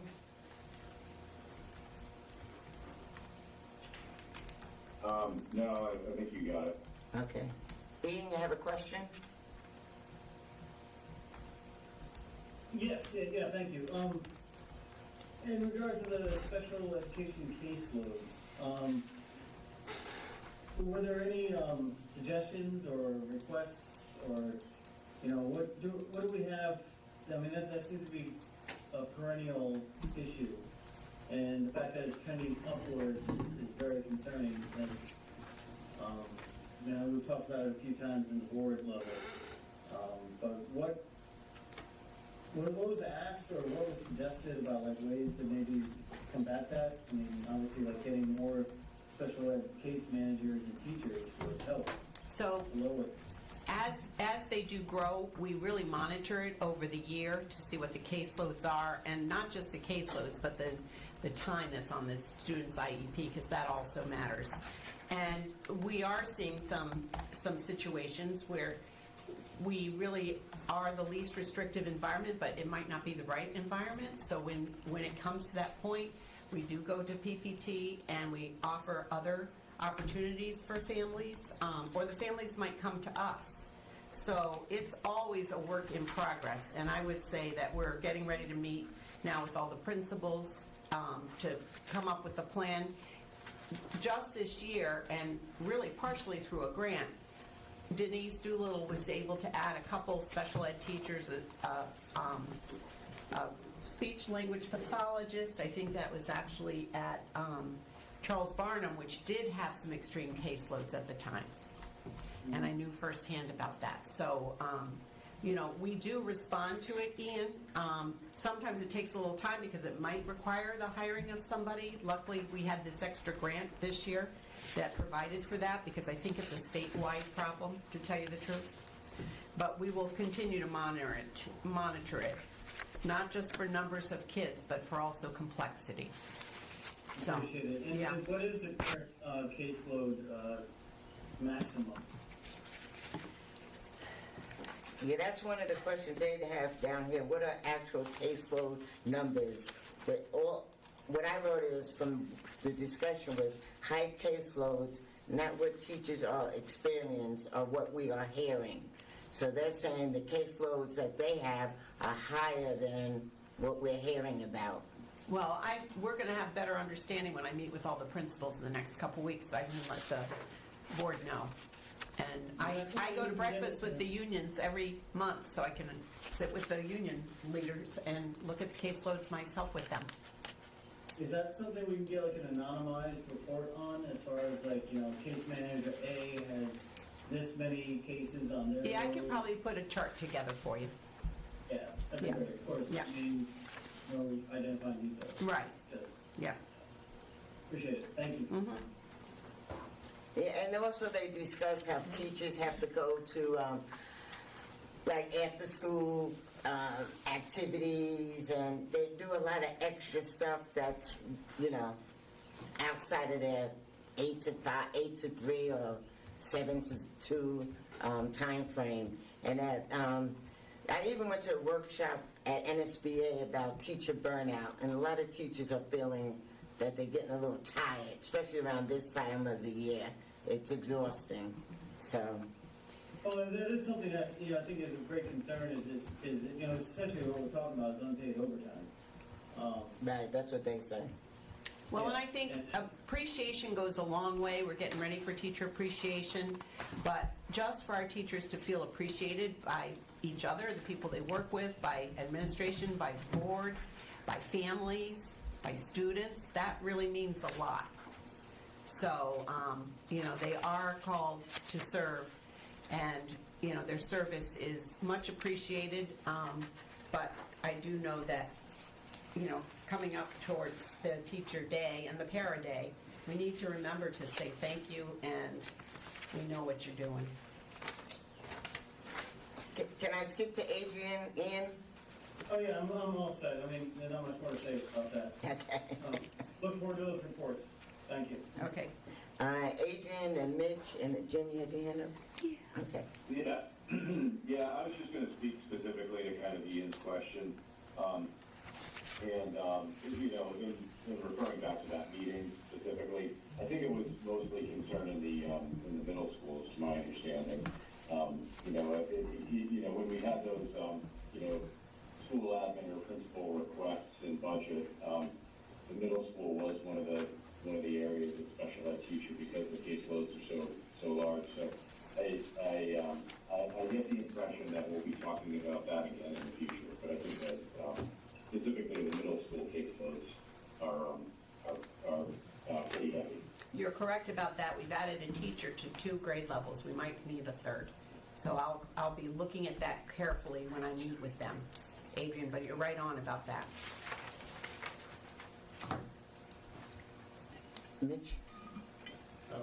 What I was going to say was, what you just said about the teachers and all the unpaid overtime they put in and all that is more than I heard in all my 43 years of thousands of hours of unpaid overtime at electric bill. So it's nice that you said something. Okay. Thank you, Mitch. Jen?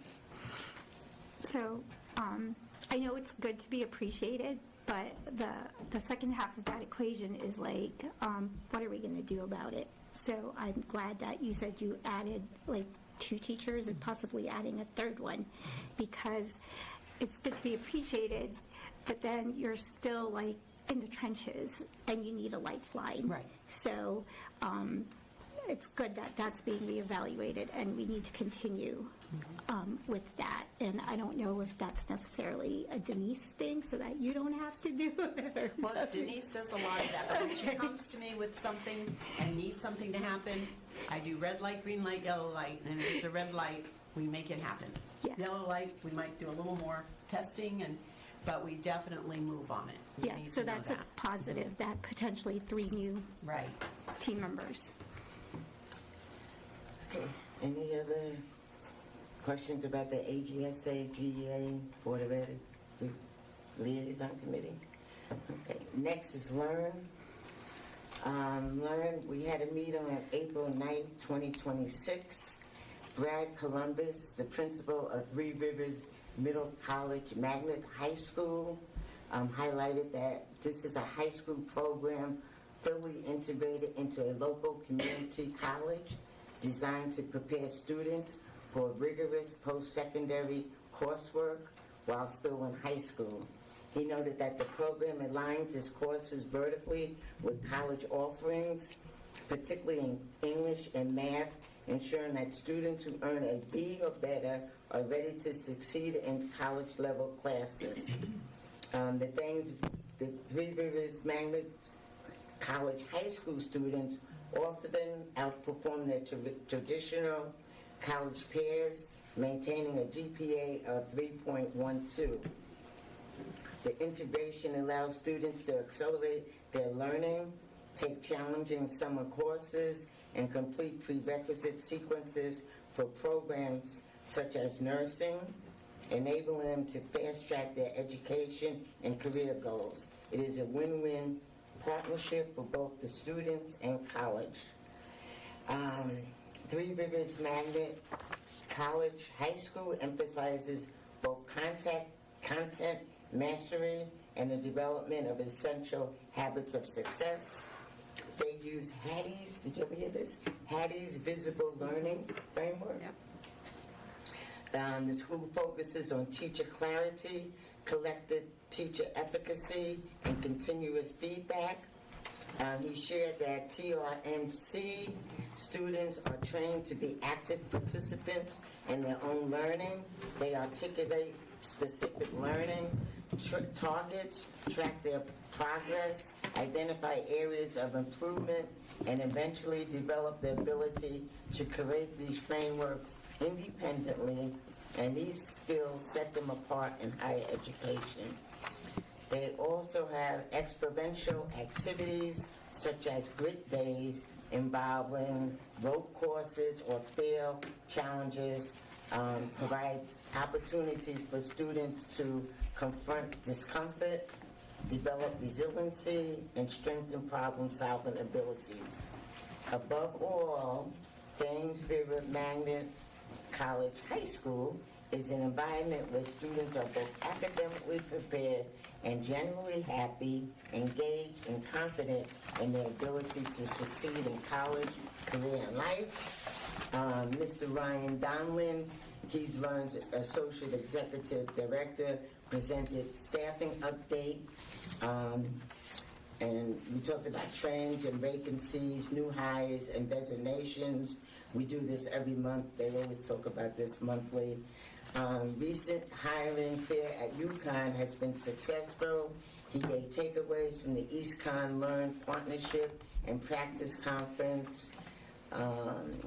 Recent magnet school lotteries showed strong interest across the district. At the regional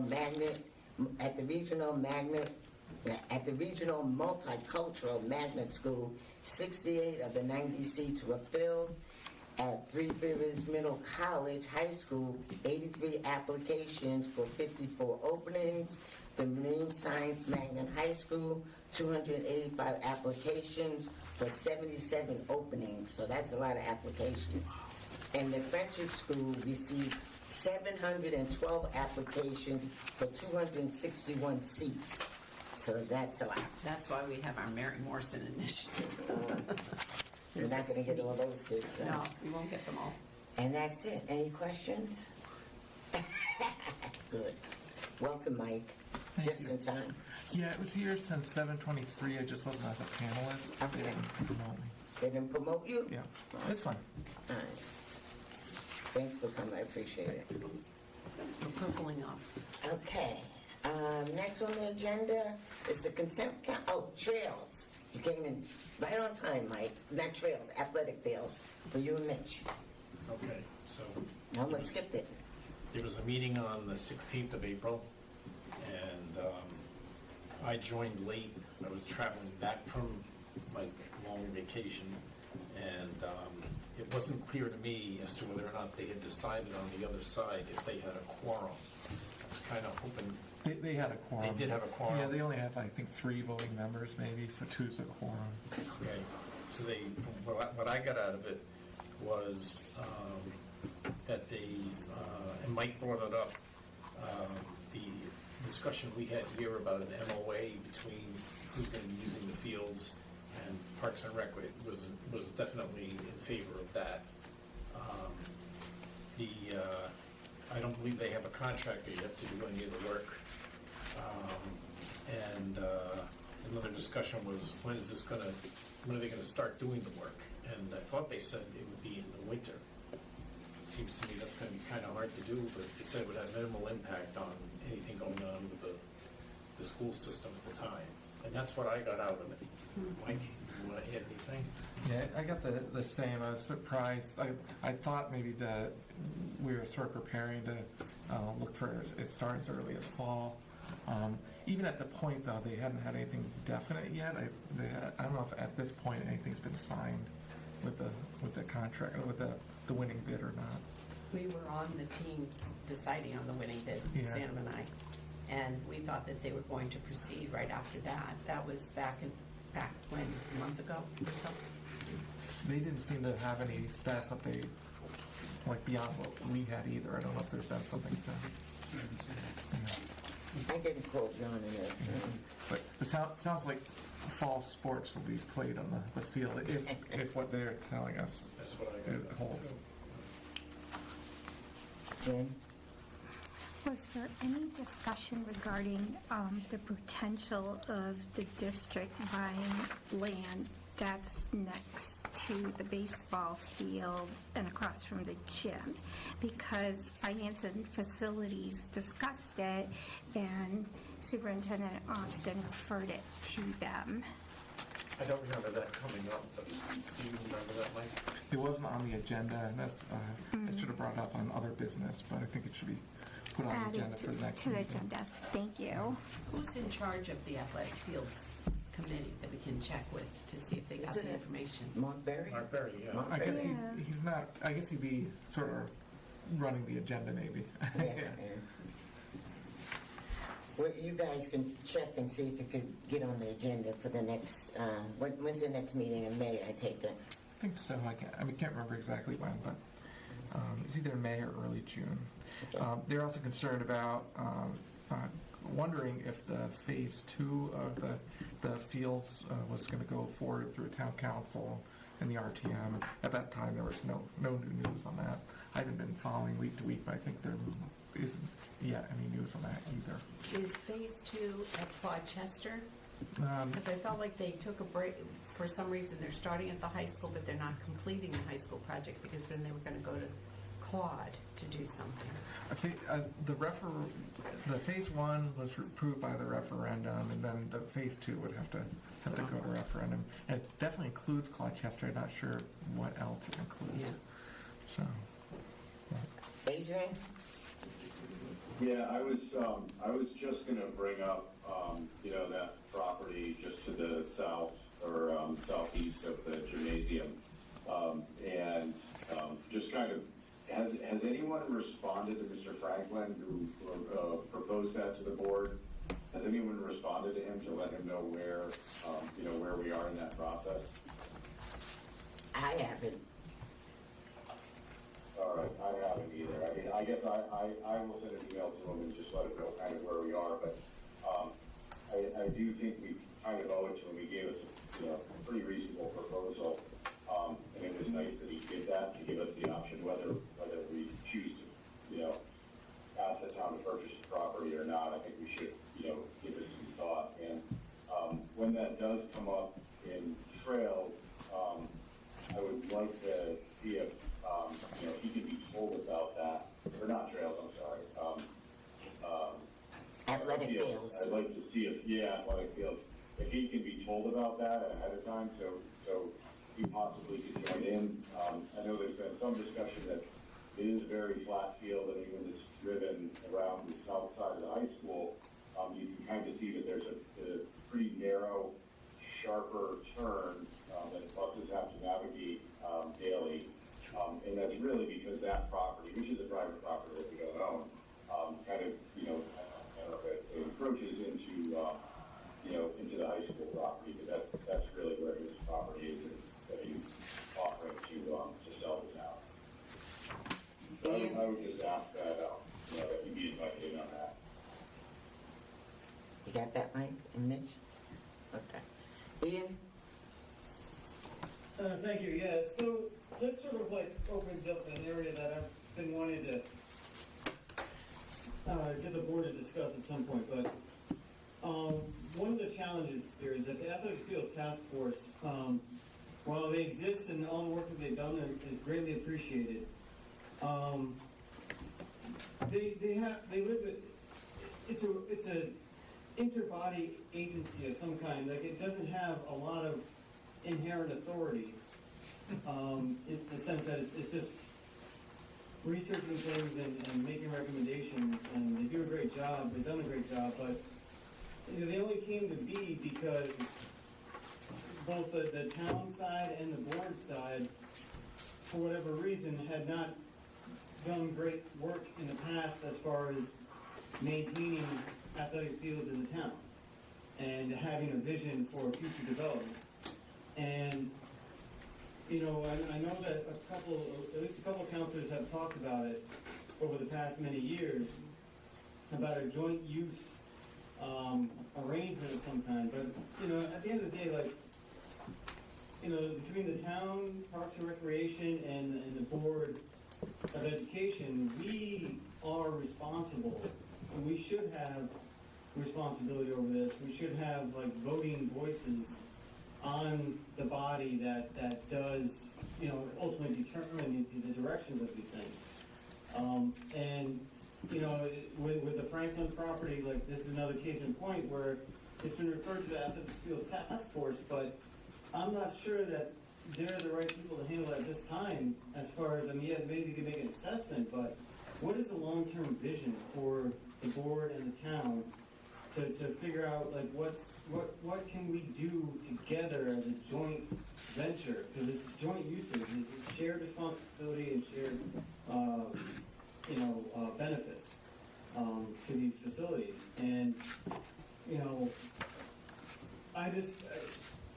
it seems to me like we're risking losing that that property, that opportunity, maybe because we're handing the ball off too many times, and we're not advancing it down the field. It's like a football, and bring sports into it. It's like you're doing a triple reverse here. handing the ball off to someone to figure out like what to do with it, where it really comes down to it, will the town give us money and does the board see a use for it? I definitely think we have a use for it. And I think like we should take more sort of positions with, the athletic fields, like, maybe absorb the athletic field task force and try to like, incorporate them into like something, that has more commanding authority, that's backed by the joint powers of the town council and the Board of Ed. Well, the administration has spoken and they have said that they don't have any building use for that land, but they might need it for athletic fields. So that's why I went to the athletic field task force. So you can write a referral and we could talk about this as a board, but I think the athletic fields is going to be under the town because it's funded by the town. I don't see that changing any, Ian. But you can write a referral and then we can move on from this because it's going to be a long discussion. Yeah, I'll set up a referral. Okay. But I don't see it going any place because it's funded by the town. It went to referendum, it was a town referendum, and the town's going to oversee the project. Mike, are you thinking about something, Mike? Oh, I was just thinking that also the Town Council, Board of Ed, RTM liaison meeting would be a good time to bring this up as well. Yeah. So, but it is a slow process, much slower than just putting something up on the market. I'm just thankful they're going to do something with the fields. Just fix the fields, fix the bleacher, fix the concession stand. I don't have to be in charge. I'm just thankful they went forward and the people voted for it. And they're actually doing something about it. Okay, consent agenda. Do I have a motion to approve the consent agenda? I move we approve the consent agenda. Right. I'll second. So Mike and Mitch, any questions, suggestions, comments about the consent agenda? All right. I'd like to thank Groton Utilities for donating $800 to the mentor program, and the Lead to Grow donated 100 copies of the book Cows Can't Blow Bubbles to the school district.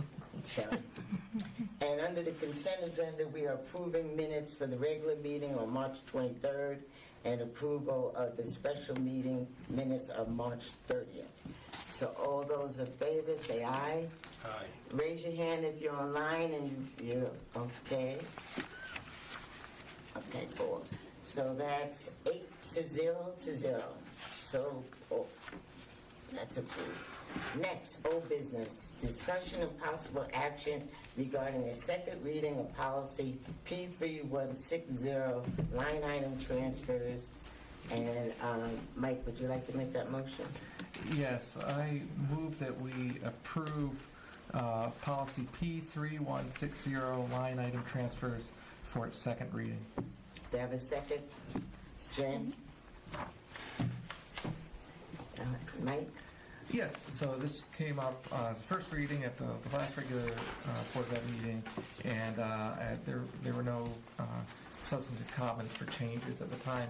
So what you're seeing here is exactly as it was from the last meeting, and I'll add that this is part of our updates of finance policies that just helps with best business practices and also speaks to some of the changes that we as a board and as a school system wanted to see made for the operational review. Put that up for us.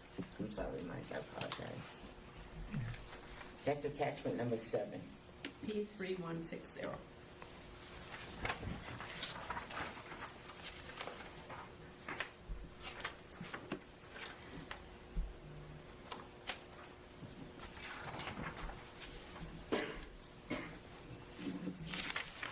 And everything in the green is the new, and it's the same that was new from the first reading as well. So it's really kind of rewritten. I think that's on the second page. The first page one of the key parts is we needed to have those broken out categories per state law. And then on the second page, there's talk about necessary for emergency transfers in certain situations, not to exceed 2% of the annual budget, and then reporting out after that is done, if it's done, and then the legal references were updated as well. So it contains a lot of the elements of the somewhat recently revised version. It's just it's expanded and fits exactly what we need to do and what we want to do going forward. And this was not the brainchild of the policy committee. Thank you, Rita, for putting this together. You want to add anything, Rita? Okay. Any questions, comments? Okay, Ian. Yeah, I just wanted to commend the policy committee and Rita for their work on this, and it looks good to me, and I'm glad we're moving in this direction. Okay, thank you, Ian. Okay, all those in favor of approving policy P3160, line item transfers as a second reading? Or if you're online, raise your hand. If you're here in person, just say aye. Aye. Okay, so 4 of us say aye. So that passes 8-0. Thank you very much. Next is new business, discussion and possible action regarding FY26 budget transfers between functions in the amount of $2,349,825. Can I have a motion? Jen, can you read that motion, please? A motion to approve FY26 budget transfers between functions in the amount of $2,349,825. Do I have a second? Second. Mitch. Okay. Dr. A, you have your hand up? No. Okay. All right, Rita. So that those transfers were discussed early, which includes the true-up transfers for the salaries and benefits. Any further questions on the transfers? We talked about it earlier under the Director of Finance report. None? Okay. All those in favor of approving the FY26 budget transfers between functions in the amount of $2,349,825. If you're online, raise your hand. If you're here, just say aye. Aye. Okay. All right. That passes 8-0. Thank you. Thank you, Rita. Next is discussion and possible action regarding approval of the illustrative math pilot program in grades K to 8. That's attachment number 8. Clint or Caitlin, if you can get that up on the screen for us. Isn't that what we discussed? Yeah. That's right. You want to make the motion? Yeah. Go ahead. Okay. To approve the illustrative math pilot program in grades K through 8. Do you have a second? I'll second. Okay, a second, Mike. Okay, I'll turn it over to Dr. Mancini. Thank you. So I just want to clarify, this would be approving the illustrative math resource in grades K through 8. We've been doing the pilot all this year. As you probably remember, in April, I brought this forward to the board curriculum committee for review. They were actually very favorable and recommended it be brought forward to the full board. I had an extensive presentation to the full board just last week, I believe. It seems that this board was pretty receptive to the idea of adopting it for all of our grades K through 8. Illustrative math is a problem-based, student-centered math program that we would, again, adopt for our students in grades K through 8. It would bring coherence, instructional coherence, to our math program. It would also make sure that our program was standards-based, as I presented to you. Right now, the current resources that we are using in both K to 5 and 6 through 8 are a little out of date, so to speak. Are no longer grounded in the current Common Core state standards in mathematics. I believe that they would, again, improve our student outcomes and help us to be better aligned to our new vision and approach to teaching mathematics. So with that, I request that we formally adopt the illustrative math program. So how should it read? To approve the illustrative math resource? Resource or program, either, if those words are really could be interchangeable. Okay, let's just take out the word pilot. Pilot, yep. Is that okay with you, Jen and Mitch and Mike? We take out the word pilot? I think that'll help us boost our schools. So, that's the hope. Any questions? Like Dr. Mancini said, we talked about this last week. At the COW, she gave us a great presentation, and we were all in favor of it. So, here we are today. Okay, all those in favor to approve the illustrative math program in grades K to 8, if you're online, raise your hand. If you're here, just say aye. Aye. Aye. Okay, so that passes 8-0. Thank you very much, Dr. Mancini. Thanks to all of you. Thank you. Next is new business. Discussion and possible action regarding the approval of Fitch High School's World Language Department's field trip request to Italy, France, and Spain, scheduled for June 30th, 2028 through July 10th, 2028. Mitch, can you make that motion for me?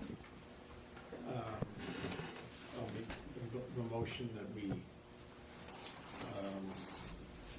approve this. Is that what you're looking for? Yeah, you see it on the agenda? Yeah. But, Number 3. yeah. So I'll make the motion that we approve it. Need a second. Mitch is making a motion to approve the High School's World Language Department's field trip request to Italy, France, and Spain, scheduled for June 30th, 2028 through July 10th, 2028. So I have a second? I'll second. Okay. Thank you for hanging out. I appreciate it. Mitch? Yeah, I had a question. That's why I was hesitant at first about that. I don't know if it's too late to ask. No. We make the motion first, and then, yeah. Okay, then you can all right. discuss So it. that's what I was hoping would be the case. But it's not, on this form, which I read very carefully, it says, "Are fundraising activities planned?" and there's a yes/no block, and neither one is checked. And it says, "See attached proposal." And the attached proposal is from the travel agent. It doesn't answer the question that I saw, unless I missed it. No, hello, my name is Yvette Morales, and I'm a Spanish teacher at Fitch High School. We do have, yeah. Okay. Sorry, I am Laurel Donovan. I run the travel club at Fitch High School. So while Yvette is going to be running this trip through the World Language Department, I have for the past 4 years now ran a trip to the country, at least one, every summer. So my trip is to follow in Greece, so I'm going to help her answer some questions. But before I answer that, I'll kind of just say, I was here in the fall, and you guys approved our trip to go to Japan. And I just want to let you know that we got 42 kids to sign up for that trip, and we have a wait list of 5 kids to get on that trip. So we had the idea that the World Language Department would run a trip the same time, or the same summer, that I would also run a travel club trip to Greece, which I'm happy to answer questions about after.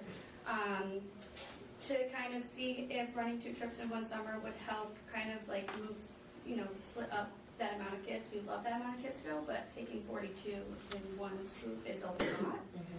So we want to offer a lot of opportunities for the students. So we thought, let's do a variety of different destinations and see how it goes.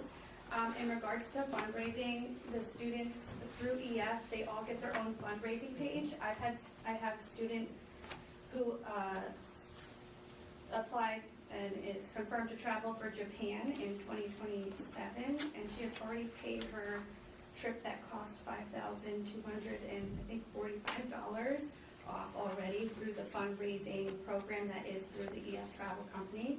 So they get 100% proceeds of whatever's donated to them, which we really like, because sometimes when we do these other fundraising services, we owe you only get 20% of your funds. Fundraising is really hard right now, especially at the high school. I've been a class advisor. Nick spoke earlier. He's like, we don't have the funds to go to Holiday Hill. Fundraising is so hard. So usually, if there's little things we can do here and there, we will. But the big thing that we sell to the kids is that you can do your own fundraising through that page, and that we've had kids be very successful with that.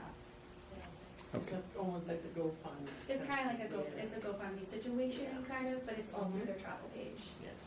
Okay, so it sounds like the answer to the question, which is still blank, our fundraising activities planned is actually a yes. Yeah. But it doesn't say that on the form. We didn't want to put which ones because we're not there yet, but those are the options that the kids can have. The fundraising activities planned is a yes or no question. It's not, and then if yes, please describe. See, attached proposal is probably good enough because you just provided additional information, okay, which I didn't see before, okay? And there are lots of ways to raise money.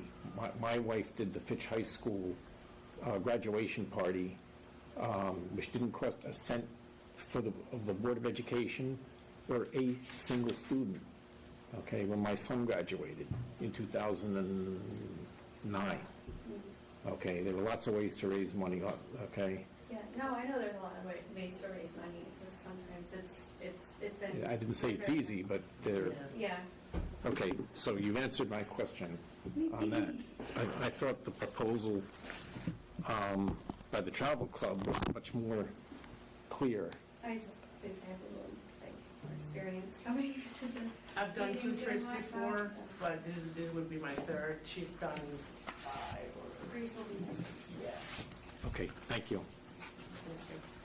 How many students are you planning to take?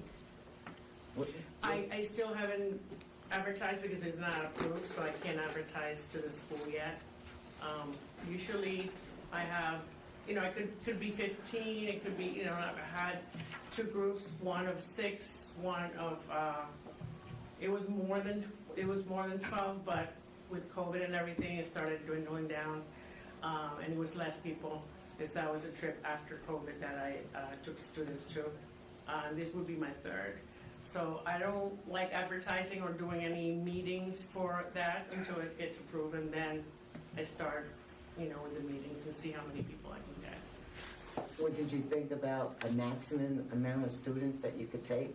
Even though the trip hasn't been approved yet, you must be thinking along I'm thinking, those lines. I would love to have at least 20. 20, okay. That would be, yeah. And how many chaperones would be on? It should be, every 6 students should be 1. Okay. Yes. And I see on this trip, the chaperones are actually paying. Am I reading that right? Well, they do pay. If there's not enough kids that sign up, then they would have to pay, yeah. Okay. Because you have cost a chaperone $6,479. Yeah, that's if, let's say there's 12 kids and if 12 kids, then we would need 2 chaperones and they would be free. But if Okay. it's less than that, it starts going down depending on how many kids sign up. It could be definitely less than that. If it's not 6 per one, like that, yeah. Any other questions? Jane? What's your minimum number of students? So like if you only get 5, would you still move forward with the I trip? did, yeah. I have before, and we moved forward. We ended up with 5 for the first trip that I took students to Peru. Yeah. Okay, thank you. Is the only follow-up activities to talk to other students about their trip? Or do you have anything else planned? Follow-up activities, I like them. There's many activities that they can do. They can do like a report about it. They can, there's an educational one that they can do. like a project about their trip. Mhm. Yes. One thing I did ask the superintendent, we approve these trips, but we never get any feedback from the trips. And I did ask her if, like, after a group goes on a trip, if they can, like, write a little note to the board or even come to a board meeting and talk about how the trip went. That would be... In the fall, I brought 2 of my travelers with me to speak on behalf, but they really liked that opportunity, so something we definitely do again. Yeah, okay. Any other questions? Mike? No? No. Jen? No. Anybody online? Any questions? Okay, so we'll take a vote. All those in favor of approving the Fitch High School's World Language Department's field trip request to Italy, France, and Spain, scheduled for June 30th, 2028 to July 10th, 2028. Raise your hand if you're online, and if you're in person. No, you're not online, Jen. If you're in person, I'm not going to say yes. I say always aye. raise my hand and say Automatically. yeah. All right, so 1, 2, 3, 4? No? Aye. Okay. Aye. That passes 8-0. Did I? I don't know what's going on there. Adrian, are you voting? He already did, he had his hand. I thought there was 8. I think And everybody Andrews. had their Okay. hands up. All right. I'm going to put 7-0 to 0 because I don't see Jay. He's there. Did he have his hand up? He's the third one. Okay. Oh, I don't know if he, I didn't know it. Thank you. Thank you. Okay. Bon voyage. The next is discussion and possible action regarding the approval of Fish High School's travel club field trip to Greece, scheduled for August 9th, 2028 through August 18th, 2028. Mike, you want to read that motion, please? Perhaps. I make a motion to approve Fitch High School's Travel Club's field trip request to Greece scheduled for August 9th, 2028 through August 18th, 2028. Do I have a second? Second. Mitch? Can I ask a question? How do you come up with the trips where to take the students? I ask my students. So Oh, you ask them, okay. I do a poll. So I have travel club that meets at least once a month in school. So occasionally I get a lot of repeat travelers, but we go around to different CTLs and I give them like a few trip options, or I ask them like, where's a destination you really want to go? And so the one that I got approved recently was Japan. We really wanted to go there. And then now Greece was the one next up on our list. A lot more to go back to Japan too. But I figured we wait a couple of years and then go again, so we could filter in some new students to the high school. I will say coming early, because it's kind of like, wow, 2028 is far away, but it really does help the families financially when it comes to the trips, because they can opt into the monthly payment, and most everybody except for the 2 travelers are in the monthly payment plan for Japan, and I have all kinds of students going on that trip. So I will say, coming early and getting all this done and whatnot is very helpful for our school. I asked once before because it says that they can receive 1 high school credit. Yeah. Now, how are you doing any of that? Well, so I was actually wondering, do we need to get Board of Ed approval to have them receive 1 credit? Because you asked a question with a vet about what kind of project they could do. And it got me thinking, especially with, in the fall and spring, we do the NYP project. And the students, we have the expo and whatnot. And I kept thinking about how great it would be for, like, basically our students to do a similar project, but just themed to travel. Like maybe they pick something that they want to think about or look, like really study deep more. I guess like maybe they're paying attention to like interactions they have with people or the food that they tried and stuff like that. Maybe they come home and they try to make the food that they tried over there. But I think and I know all kids would opt in and do a project, especially if they're receiving 1 credit. It could be cool to have them come here and present the projects to you guys. But I mean, I'm more than happy to do that. I just don't know, like, the process of getting that approved, because it, you know. Well, we're going to make a referral to the, see if the board wants to make a referral to the curriculum committee to discuss that.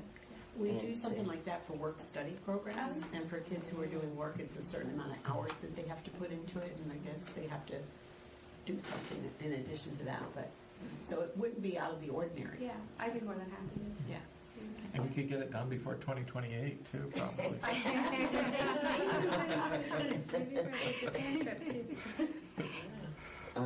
I'll make a referral for that, for the Okay, curriculum thank you. committee to look Yeah. at that. Okay? I'll need it in writing. I'll get it in writing, don't worry. I know, Yeah, giving just it right back let me to know. I'd be them. happy to send that meeting too, so.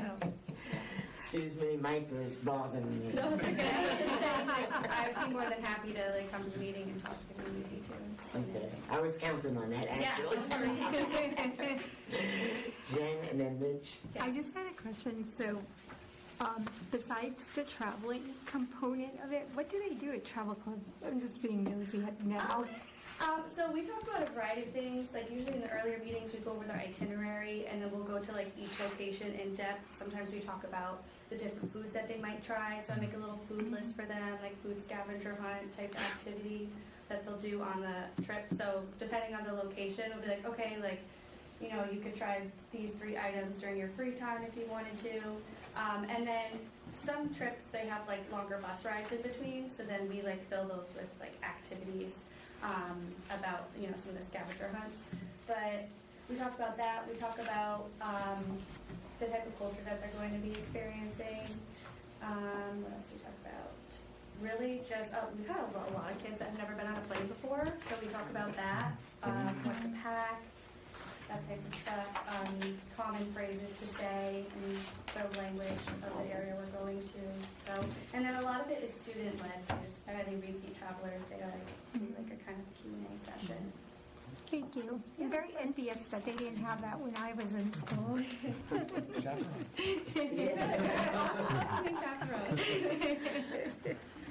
Mitch.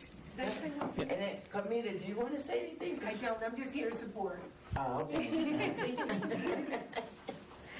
I also wanted to say that I have parents in parent-teacher conferences that said, is there an opportunity to travel for my child? And I don't know if we have it so in black and white that we do have a travel club, because, you know, we do advertise in the school, but when they come in to, you know, parent night, that's one thing that I get a lot. And I'm like, well, we do have a travel club, so they don't, but I don't know if it's that we need to advertise it from middle school to high school so that they know, because when they come, it's usually middle school parents that, you know, are coming, their child is coming up to high school. And that's one question that I get often. Do you get that? No, but I have been talking with Chelsea Courtwright in our guidance department, and we're working with the guidance counselors at the middle school to help get the word out, because they don't have a travel program there. Yeah. So it's in the works. Yeah. Well, maybe you could put it on Parent Square or something. Yeah, usually That that's too. how I advertise for my trips, but Right. I figure maybe I've never done like a freshman orientation Right. or when the 8th grades visit, so that's on my list. I think that would be great. Yeah. to do. Yeah, Yeah. for sure. You should have a table with like the flags, because then people will be like, "What's that? What's going on there?"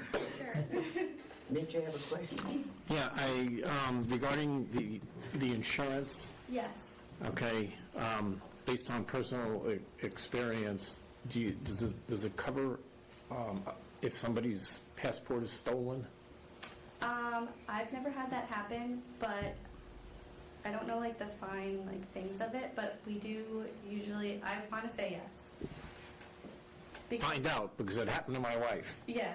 in Spain. Her passport and her whole wallet, everything was stolen. I'm like 99% sure it does, but I'll find out for the extra 1% because I know like that going to Portugal and Spain this summer, actually like everybody had to have that travel insurance, and I know like at least health-wise it covered an insane amount of money if like something happened to you, like your health over there. So I'd imagine passport would be similar, but I'll I'm telling you, it was a horrible story, so you probably would want to make sure that something like that is covered.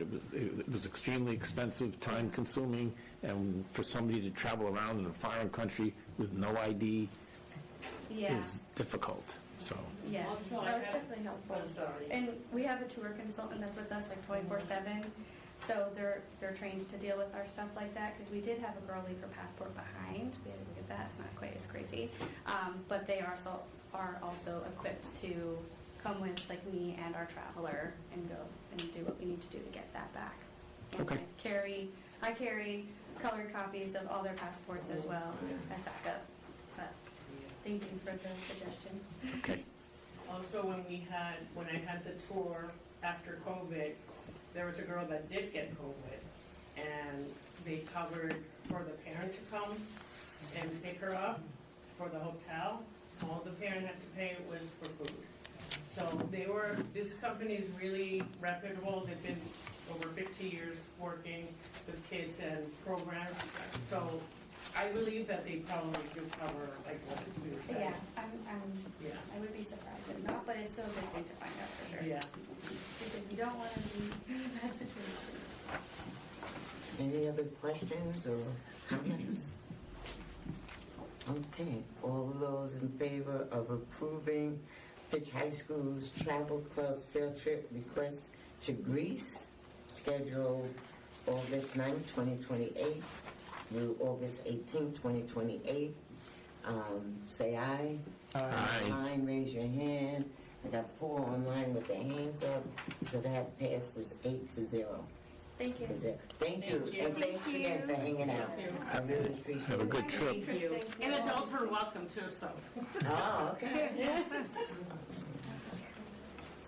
Thank you. Thank you. I hope we didn't bore you too much with our meeting. Have a good evening. Next on the agenda is discussion and possible action regarding first reading policy of P0521, non-discrimination. Jen, can you read that motion for me, please? I'd like to make a motion to approve policy P0521, non-discrimination, as a first reading. I'll second. Okay, Mike. All right, Mike, I'll turn it over to you. All right, thank you. This is the policy, the 0 in front of that, the 0521 is significant because it's the start of the policy committee's systematic review of all policies, which is going to take some time, as we found out, but the 0 levels are pretty short. This one is coming to you because it hadn't been updated since 2026, and what you'll see is, while there are a few changes in the actual text, it's really the legal references that have been added to and updated significantly. So I know, Clinton, are you maybe controlling that? If you scroll down through here, you'll see the legal reference. Anything in green is updated and or new. And then I think there's even more on the next page. So that's the big change to the policy, adding all the updated legal references. But then there's an attached, it's a regulation that pairs with it, and this is a report form for complaints of discrimination, and something that can be filled out, rather than just have it a nice clean process for people to follow. Any questions or comments? Mitch? On the report form, one of my questions is, you put, or I shouldn't say you, what's put here are specific things, okay? What happens if the incident was not something that is on here that can be checked? Is there another place to add such a thing? Need an other. We do. Yeah. That's a really good suggestion. Yeah. And probably to specify what the other is. Yeah, that's good. Yep. That was one thing I had.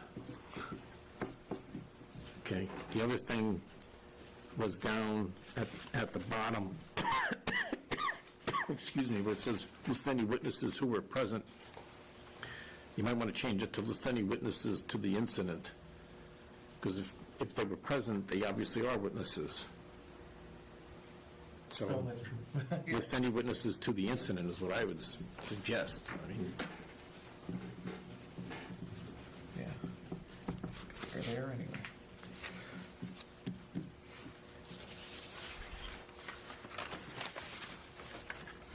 does the lawyer have to look at this? It comes from CABE, so CABE is the Oh. organization that has the lawyers that write this. Oh, that's for us, good, because so. they pay for the lawyer then. There are sometimes, though, that we send it to Floyd if we have questions, and he'll review it for us. There are instances where we feel like we need to do that. Okay. Or we'll even call CABE CAPS and have conversations with those people, too. Okay. Where did you say about the other, Mitch? My comment was that if there's, if whatever the action was that happened is not currently on here, how do we handle it? And so we're going to add another. And then they should specify. Yeah. Yeah. Okay. Any other comments or suggestions? Okay. All those in favor of approving as a first reading, policy 0521. If you're online, raise your hand. If you're in person, say aye. Aye. Aye. So, 1, 2, 3. Okay, so that passes as a first reading, 8-0 to 0.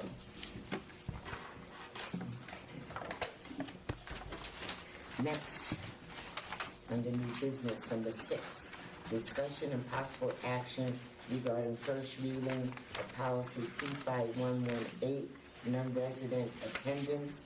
That's attachment number 12. Mike, you want to do that? Yes, I make a motion to approve policy P5118, a non-resident attendance, as a first reading. Have a second? Second. Jen? Ian, have your hand up? It might be from voting. Yeah. Okay. Last vote. Okay. All right, Mike. All right.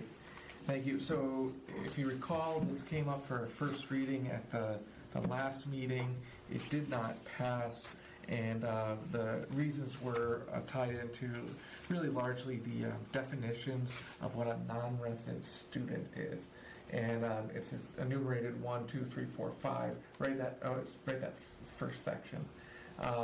And so there's question about, well, how does someone tell if it's if someone's only staying here be to attain school accommodations? Like that's number 4, for instance, and all these other questions, which are fair questions to ask and look into.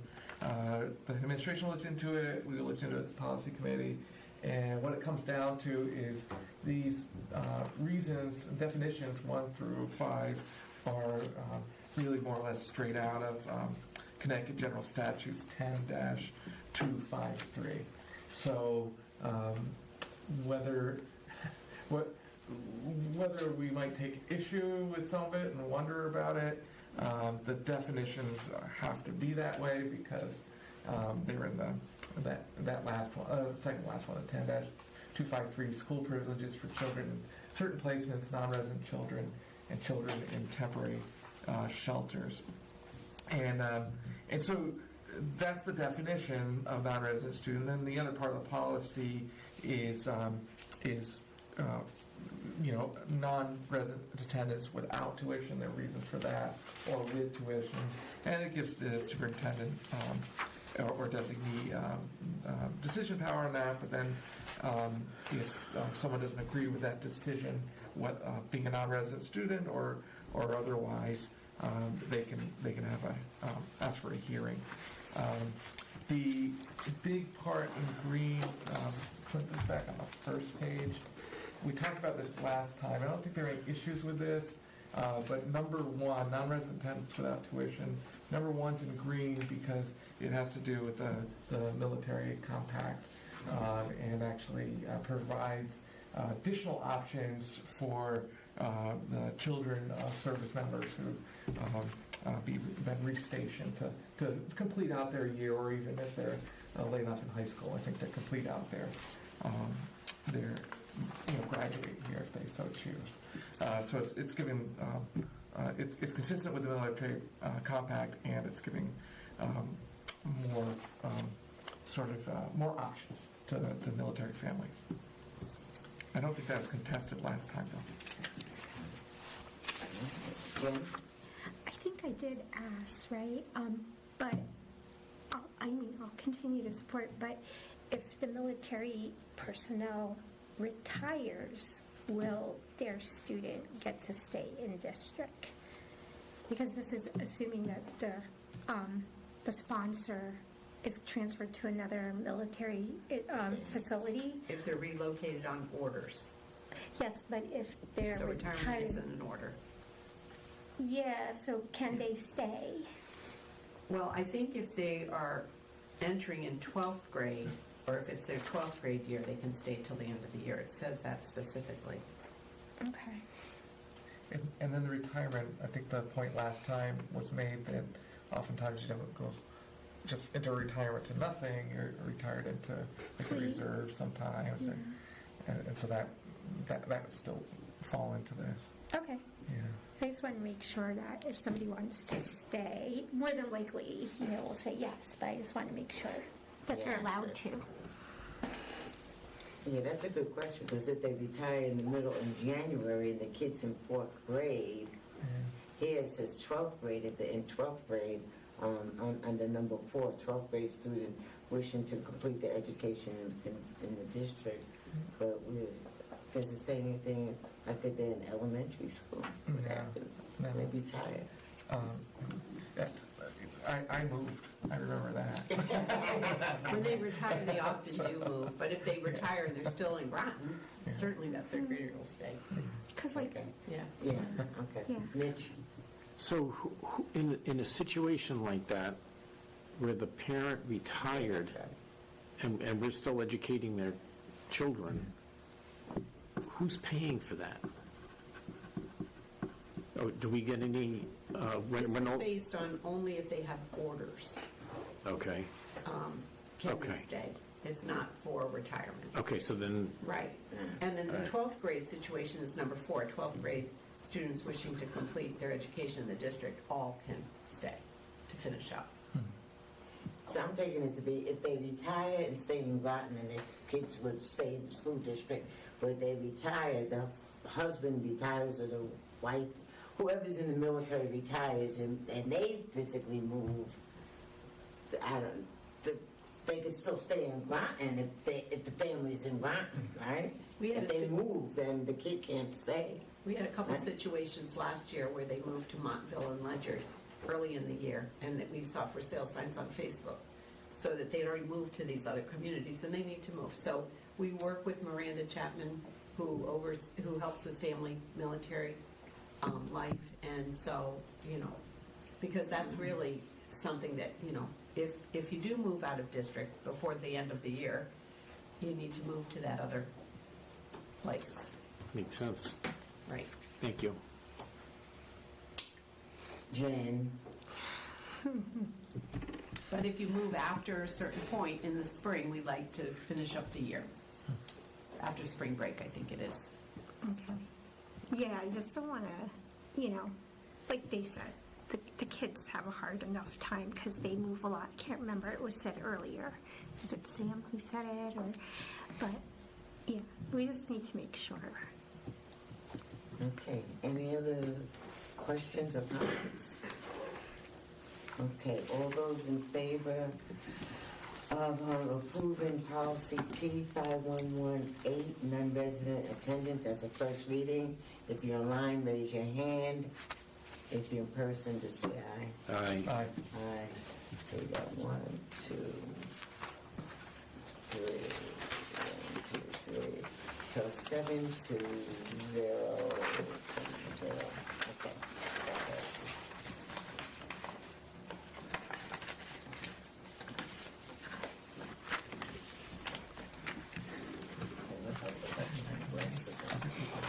All right, the next item, thank you. The next item is the machine shop. Discussion and possible action regarding approval of the plan for machine shop at Fitch High School. Mitch, can you make that motion for me? Do you have it?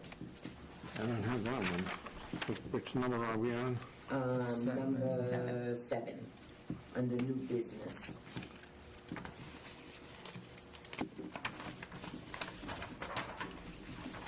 Okay, I see it. I'd like to make the motion that we approve the discussion and possible action regarding approval of the plan for the machine shop at Fitch High School. Do you have a second? I'll second. Thank you.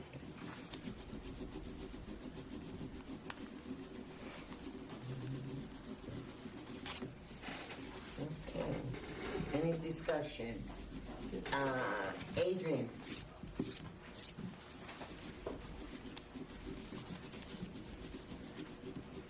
Jay? Are their hands still up? Are your hands up for the vote? I think it might be for the vote. Okay. Okay. Go ahead, I can hear you. All right, so we're approving the machine shop, not directly related, but it's tangential. With the robotics team and going to the wood shop, is that going to be something that we have to approve as well? I think the vote is for the machine shop, but I can give you what you have in your packet is Beverly had asked if I could show how we said before that the machine shop was always designated for the machines from EB and that it was the right amount of space. But she asked, could you fit it into the wood shop? So therefore I gave you a map that shows red outline of what the space is for the wood shop and the total space was for the machine shop. So it clearly identifies that the need for space for the machine shop is in the machine shop. And then working with the coaches, they came up with their plan too of showing how they could space out because they wanted all of their machines along with all of their other working areas, the CAD area, the robotic assembly, in one space. So they didn't want it separated between the two different shops. And so they did a wonderful job with their design and then even looked for different field spaces. We actually took a walk outside and saw that there's a whole area that's blacktop, and Chris indicated to us that if we even, kind of fix that blacktop space, that would be really conducive to put this temporary building up, and then in the future, something more permanent. All right, so I guess my question is, I'm not opposed to the idea of the machine shop going to the ED project at all. I think that's a great idea, but we're going to back it up with a vote. Will the robotics team moving to the wood shop, is that going to be backed up by a vote by the board at some point in the future? Well, I think you don't have to vote on it. I think this is the plan that they've come up with, and we want to make that plan work. So a vote for this is also in the vote in favor of the robotics team going to the wood shop? Yeah. As for yeah, and getting that space for them to practice with their robot. Absolutely. That's the goal, and we want to make it happen for September. But the language of the motion doesn't exactly reflect that. No, because this is just a vote for the machine shop. I know, but I kind of wanted to do both at once. I mean, if we're going to do that, I mean, it's kind of, they're related. And I'm not comfortable voting in favor of one without possibly affirming in favor of the other as well. All right, well, you can make an amendment to the motion, Ian. Well, I'll propose an amendment. I'll move that we accept, you just put the graphic down of the motion. Oh, let's put it back up again then. So the main motion says to approve the plan for a machine shop at Fitch High School Yeah, so I guess I would make a motion to amend it, so it says to approve the plan for a machine shop at Fitch High School and the proposed relocation of the robotics team to the wood shop, along with a temporary field structure.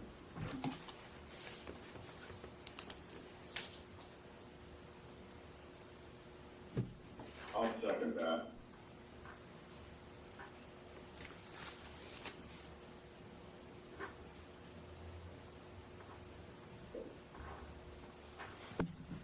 What was the end of that, Ian, with the with the field? With the temporary field space.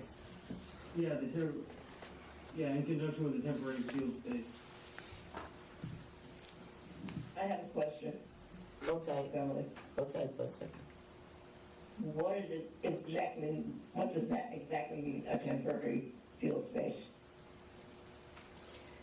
Well, we received the emails with the proposed use of the wood shop space for the robotics team, and as part of that was the idea of the external structure of basically a durable temporary shed that is weather tested up to about 70-mile-per-hour winds.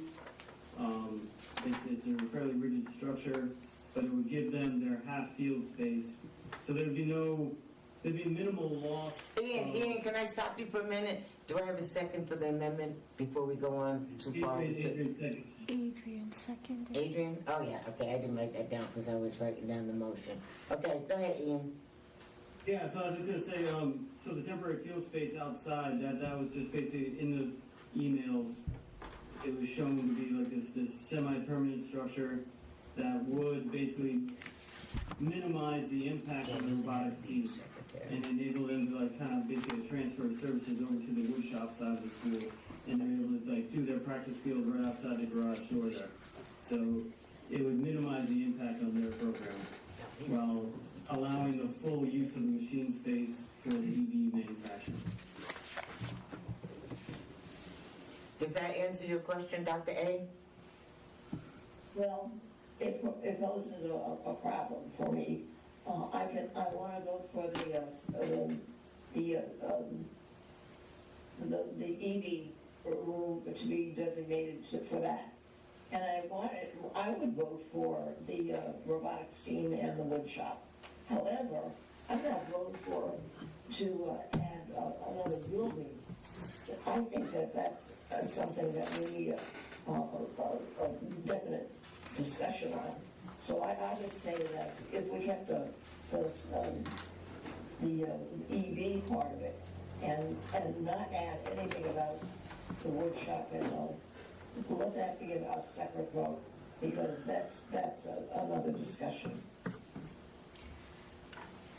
I would beg to differ on that. But after that's a discussion because you're putting money to that, and we don't have the financial cost to the temporary building yet. It was already discussed earlier today that the superintendent identified that there was money accessible for that already in the grants that are already active within the budget.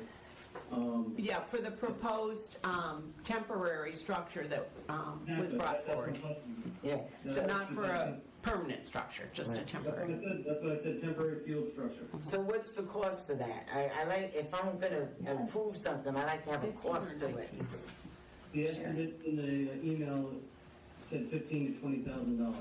Okay, so then, I would be happy if you put that in the motion then, for me anyway, the cost. I don't want to approve a building without having a cost to it.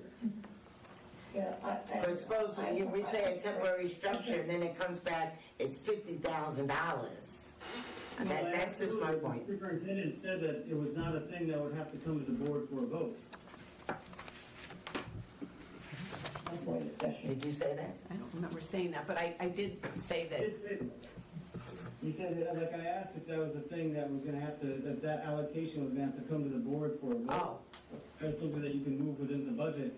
Yeah, the 15 to 20,000 we do have in the way of Perkins and CIP, so that we can cover. So that's going to cover the temporary field. So can we put that in the motion? That's what I'm asking, Ian. Can you put that in the motion for the cost? Yeah, say. Not to exceed $20,000. Yeah, not to exceed the cost of $20,000 without additional board approval. Okay, there you go. Adrian, how do you feel about that? Because you second that. I will second it, but I have comments in general, so I'll second and then wait to get comments. Okay. Mitch, go ahead. I think this just became overly complicated. It started out as an easy thing, and we made it much more complicated by adding these things in. That's my comment. I'm gonna have to vote no, and that's a terrible thing for this bill. Well, it's on the amendment right now, just to be parliamentary clear. Like, so you could vote no on the amendment and then still vote positive, affirmative on the main motion. Yeah. Yeah, you can do it that way too. That's the way I intend to do it. Okay. Thank you. Mike, and then Adrian. Yeah, well, while we're discussing on the amendment, I vote no as well, because the, the information about the temporary building, or temporary structure is not within our packet, right? So I don't like that part of things. And Yeah, it is, yeah. where? Yeah. But the information about, but that's the placement of it, right? On the floor. Oh, Yeah. but didn't we just get something, some other information about this, just like tonight, or additional information about the quote? I think we're looking at several different kinds of buildings that would be secure enough but temporary. So, You can't mean they're reusable, right. Yeah. not foundational. Well, I guess the email that I looked at tonight, I don't know if it's from today or not, but said these structures couldn't withstand more than 70 mile-an-hour winds. Fitch is pretty windy. So, That was the email that. Rod Longway was really windy. Okay. You're correct, Mike. The building that Dr. Kennedy presented last time is not in this packet. This is the packet. This little structure here was, I believe, what Chris did. Right. So. And then we got another update, though, didn't we? Then we got I think Sherry sent me a like floor a plan, pack. right?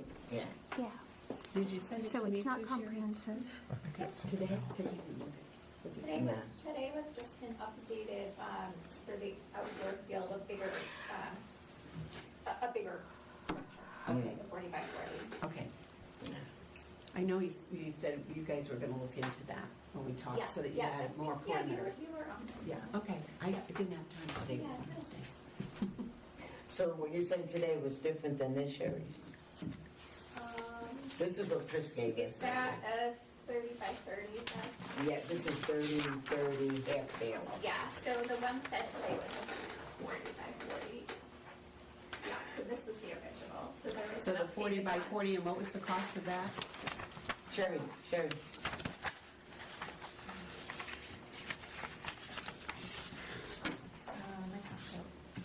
sorry, pull it up.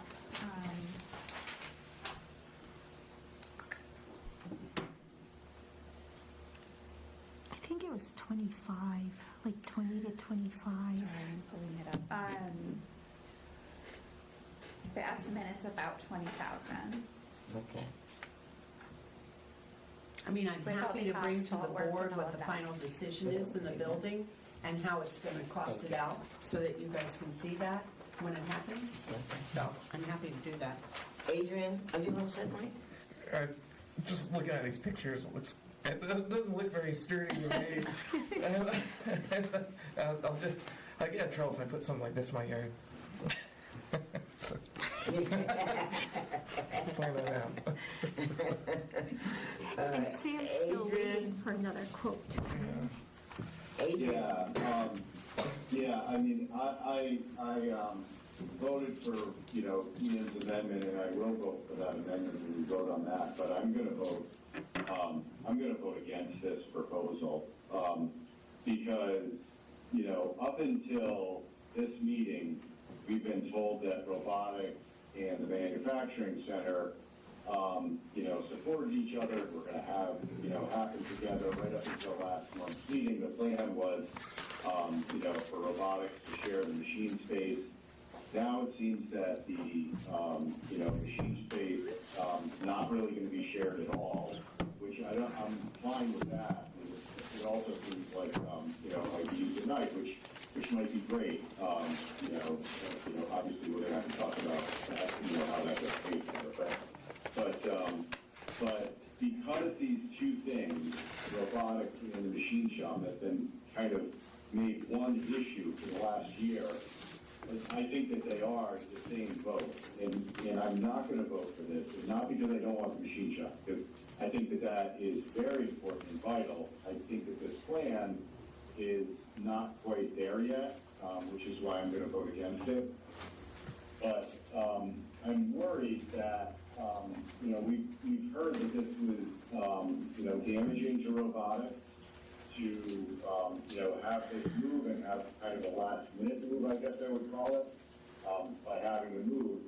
And now we're going to be moving robotics again, and we're going to be literally moving, the field into a tent.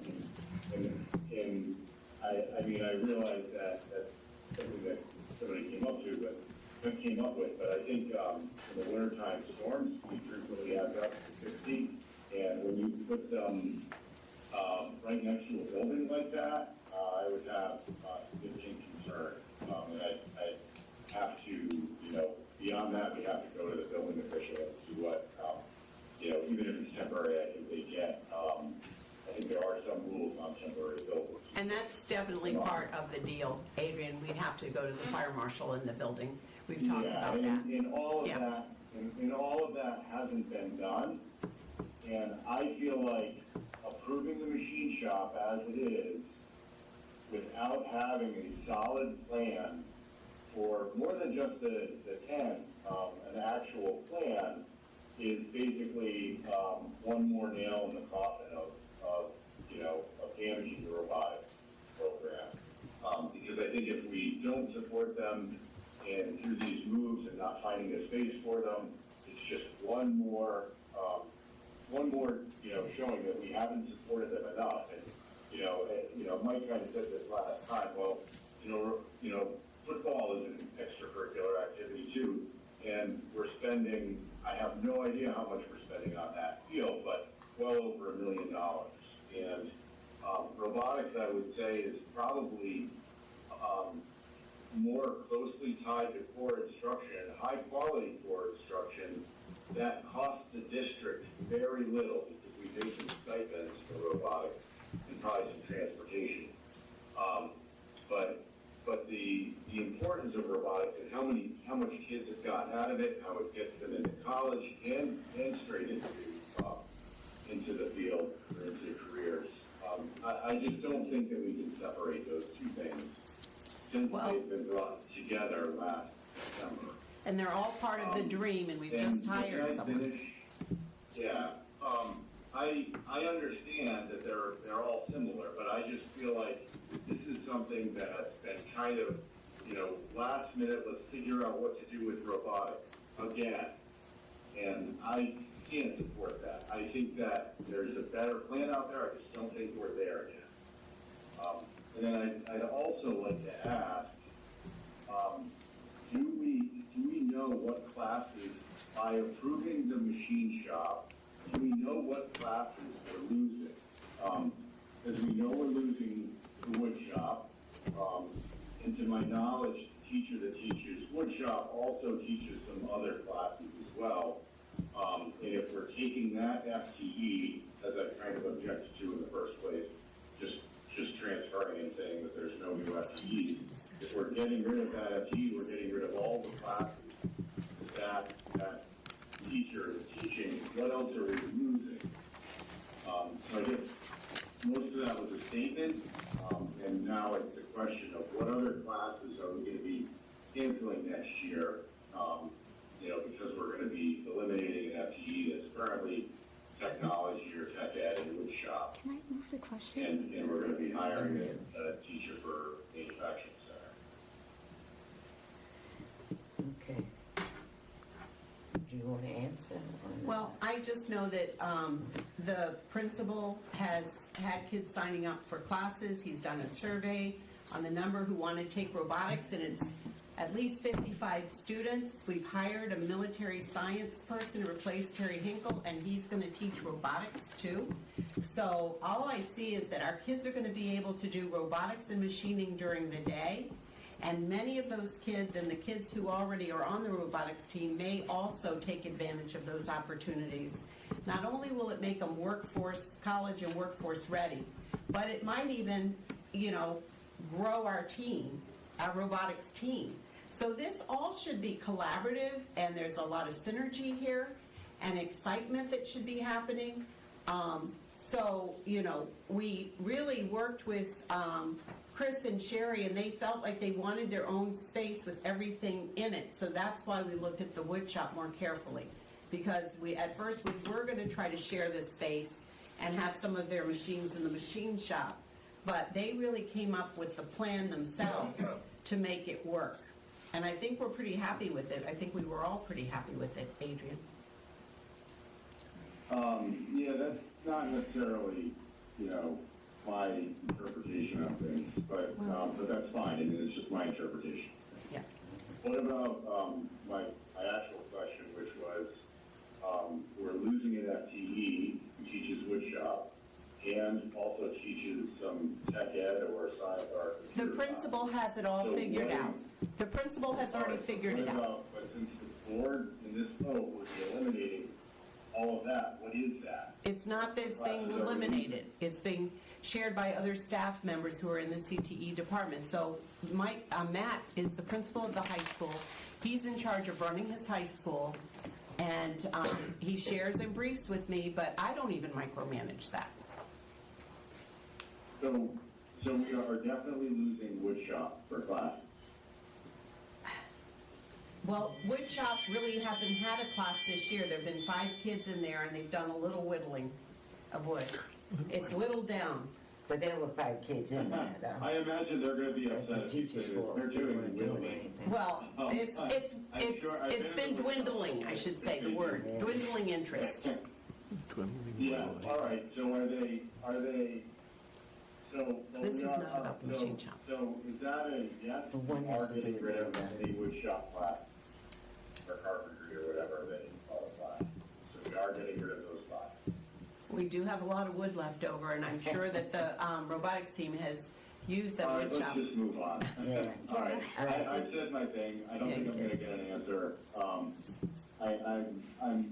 bothered, by this, just, the last minute of this again, and I'm not going to support it. I think that there's a better way. I just I'm don't going to know. move on to Jen and then Mike Well, and then this has been Chris. a work in progress for 7 years. Jen.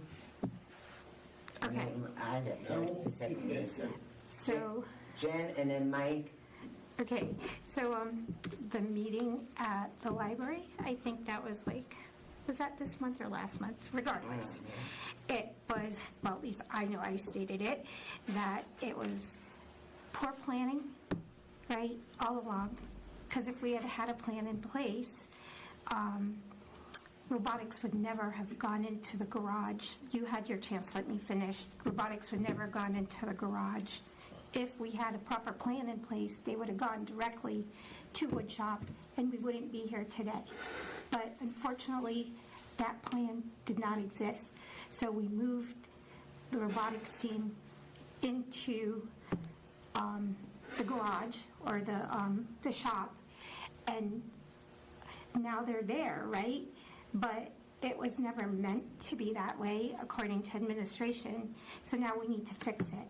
Let's get over that, okay? We've established the fact that it was poor planning, and now we need to move forward and fix whatever we have to do. So the wood, the machine shop is going to move as this proposal. You know, late to the game, they brought in the teachers and the coaches from robotics. But since the last time we met to now, the coaches have developed where they're going to put their stuff, right? And granted, yes, it's another move. What we can do as a board is support them to move their equipment to that new location, ensure that it's clean, and ensure that they're not going to have to move again, right? Or at least not in a period of 6 months. We need to ensure that they're going to be in there by September so that they are not impacted. The only thing that is left outstanding is their field space. And that's what we need to focus in on. We are going to focus in on making sure that they're moved into that wood shop. We're going to make sure that they have that room to the side for their business office. We're going to make sure everything that is all set. That's the things we can control. The things now we need to help them is to locate a space for their training. And the coach has provided some options. Sam is waiting for some options. So we just need to understand the financing, what the fire marshal is. All the other stuff is under the bridge, and we can't keep rehashing it. Jen, I would only want to say that you said 6 months. I'm sure they want to be where they're going to be. For that's their last move. I'm sure they don't want to be moving again in 6 months. So, I'm done. Yeah, Mike? Yes, thank you. So I don't know if finance facilities talk about this in between our special meeting at Fitch High School or not, but the version of just the machine shop plan with the new instrumentation is very different from what I saw the last time. I was wondering if we could, do we have that electronically, or is that just which one? The big fold out one. You mean this one? Oh yeah. On this one, I'm pretty sure that they took out the robotics equipment. Yeah, that's what I think too. I was wondering if we have it. I don't know that we do. Yes, I'm looking. I can't promise that I came up with it. Because I don't think it's not listed as an attachment. But no, it's not. So it's kind of a little issue because we're voting on the machine. The plan for machine shop is not in the official packet. But that said, I was comparing it between what we had in a special meeting roughly a month ago and now. It looks like there's an extra Herco TM6i CNC lathe front. I mean, am I seeing that right? Or, like, why are there 2 lathes now? Those are very big machines. Because they are affordable and they're able to have that. They need that, I think, for a machine shop. And the project manager on this project who did this in Coventry reformatted it based on what Beverly had asked us to do, to take the space for the wood shop, which is the red area, and see if all of the equipment would fit. And you can see that it's actually will fit into the machine shop like we had always said originally that was going to happen. Yes, and thank you. That red outline is what shows that wood shop footprint. But I guess everything outside the red outline to the right, it wasn't, to my knowledge, wasn't on the. This is, I think that's it. Yeah, that's great. it. Good. Impressive.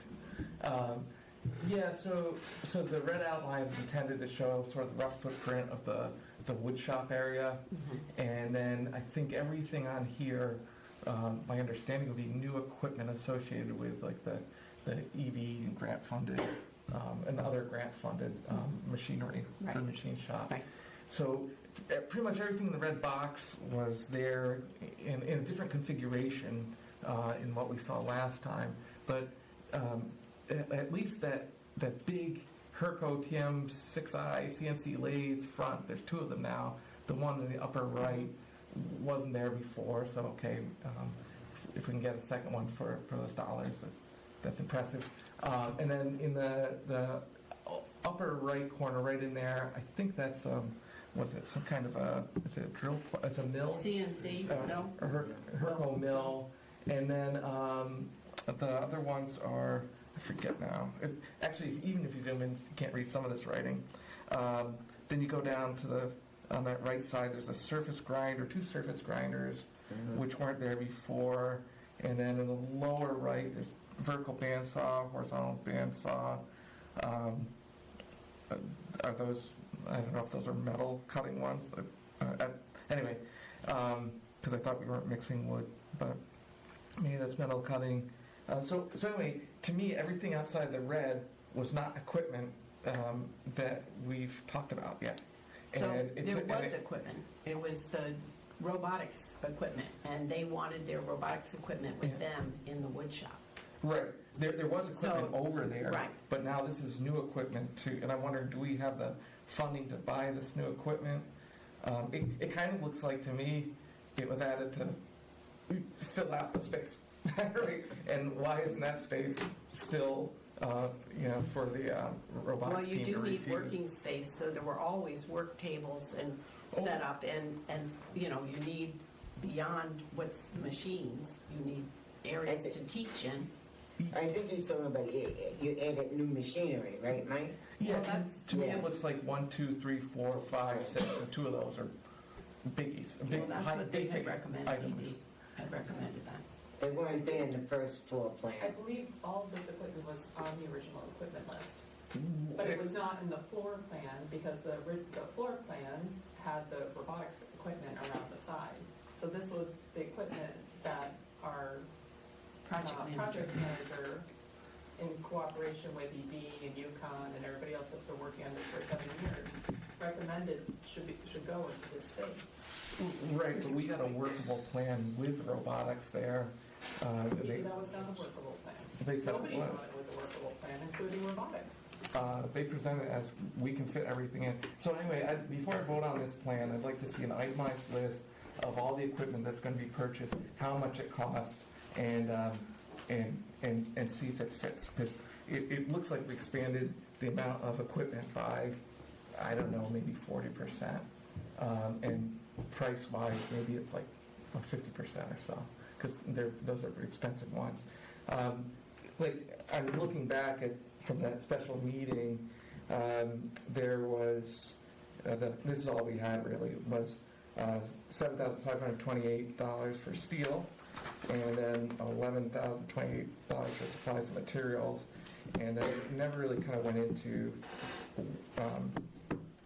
we have the grants, but never is itemized what that I've seen at least, or remember seeing, the equipment. It's a lot more equipment all of a sudden, and I feel like that's something that should have been dealt with in a CAL before we come here to vote in, or last month when we talked about a special meeting.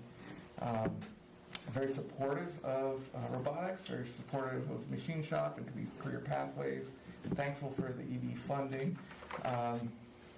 The plan is not to where I think it should be for us to be voting on it. Well, you've accepted the money and we've ordered the machines. All of those machines? We've been ordering the machines. I don't know which ones have and haven't been ordered, but they are in progress right now. So that's a list I'd like to see. It has to be spent in a That's the certain list time. we want to see. You've been doing this for 7 years? We started our career pathway goal 7 years ago to get this up and at, and with the Congressman Courtney grant and the work we've been doing, the partnership with EB, come and talk about it, Shannon, because this has been a heavy load that we've been carrying. This has not just come up and we've just instantly planned. Yeah. It's been a work in progress. Yeah, this whole project has been, I think the original proposal to DODEA for the Career Pathways Program was back, I think we did not 7 years, 6 years, was in 2020. It was during COVID. And then, we got Joe Courtney's investment that, enabled us to hire the Career Pathways Coordinator. I can't list how many meetings we've had with ED, UConn, EWIB, the Workforce Investment Board, Ready, Connecticut. Getting college credit for all of this. Right.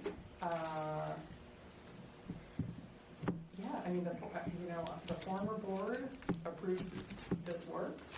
They came through and enthusiastically they were like, what do we need? When we met with ED with them initially, they were like, what do we need to do to make this happen tomorrow?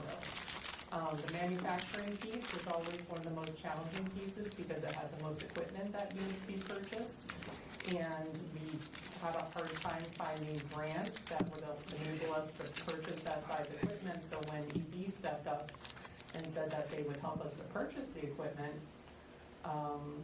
that is like customized to the pathway they helped us develop. I mean, it just, we were like, well, okay, this is finally going to happen.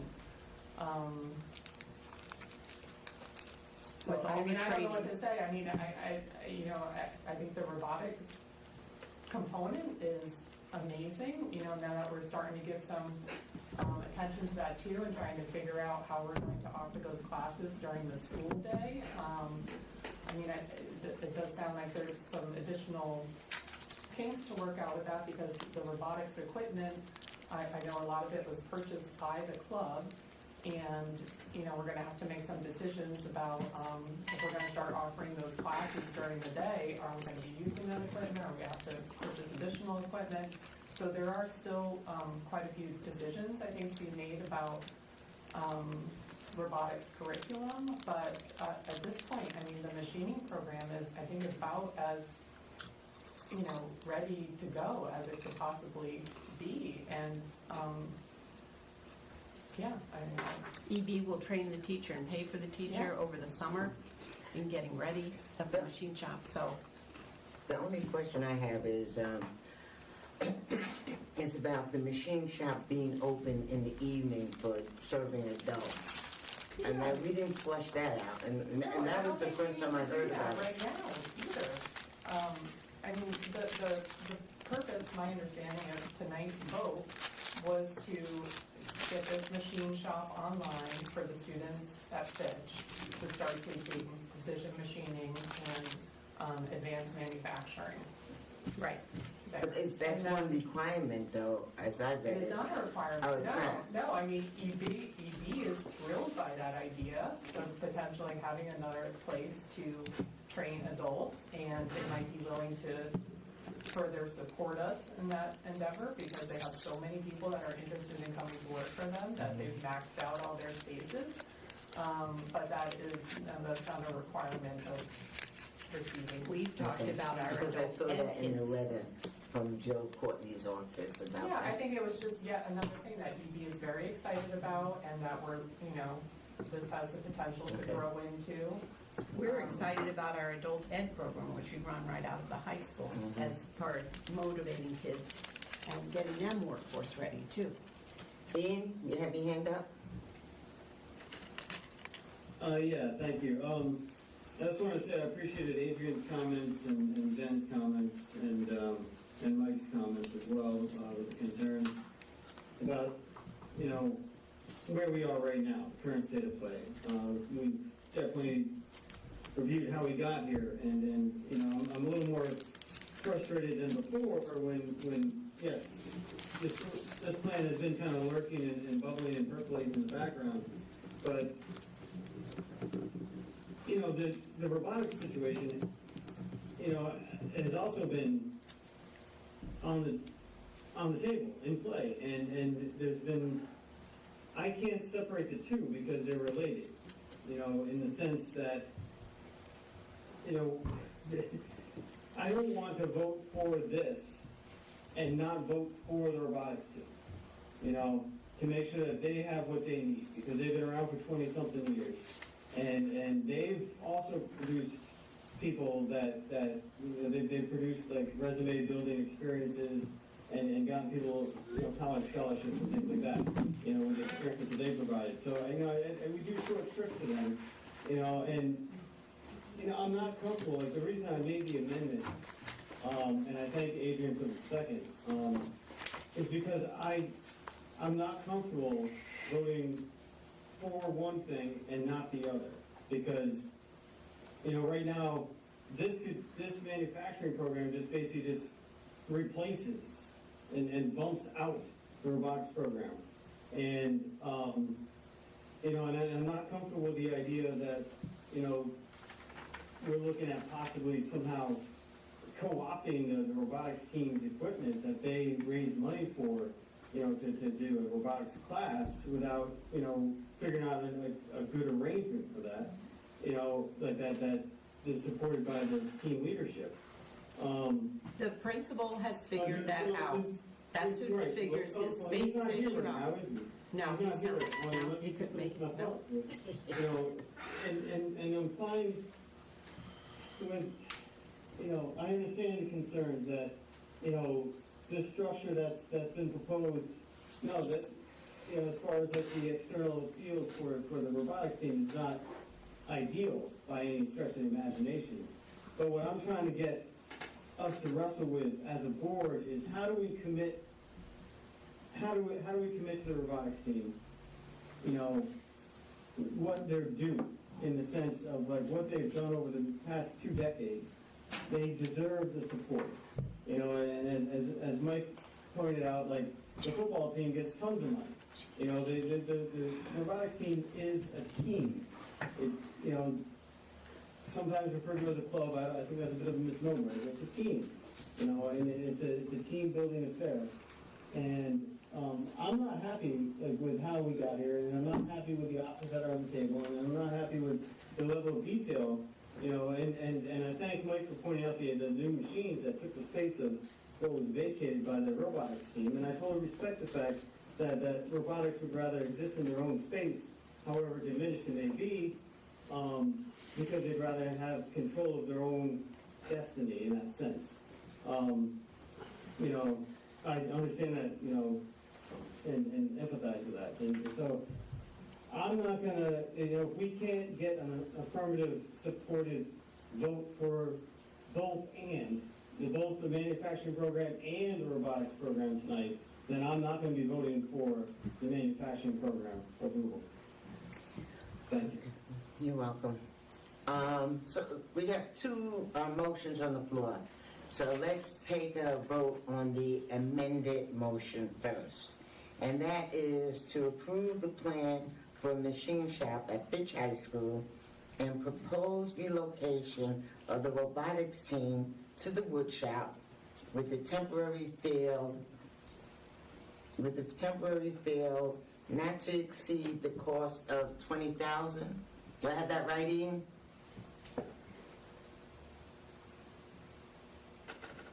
Ian? Sorry, I had yeah, that's good enough. Okay. Close enough. Thank you. All right, so that's the motion. You want me to read it again, or are we all set with that motion? Bev, can I just, point of clarification, I guess? Yeah, go ahead. So we're just voting on the amendment, right? They're not 2 competing motions.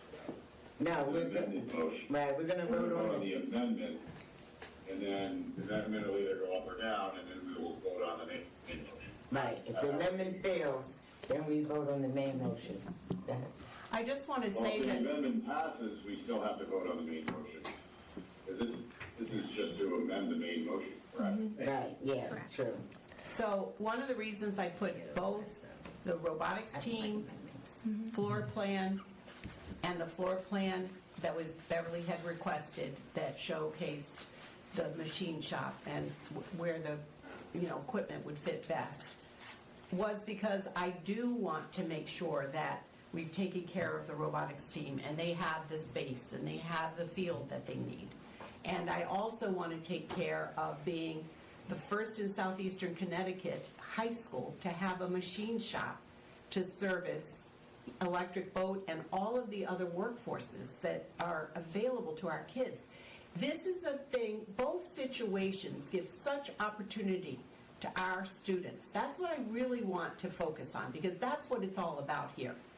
And the kids by day will get highly skilled, highly trained in all that. Department of Robotics, Engineering, Architecture, Manufacturing, Machining, Military Science.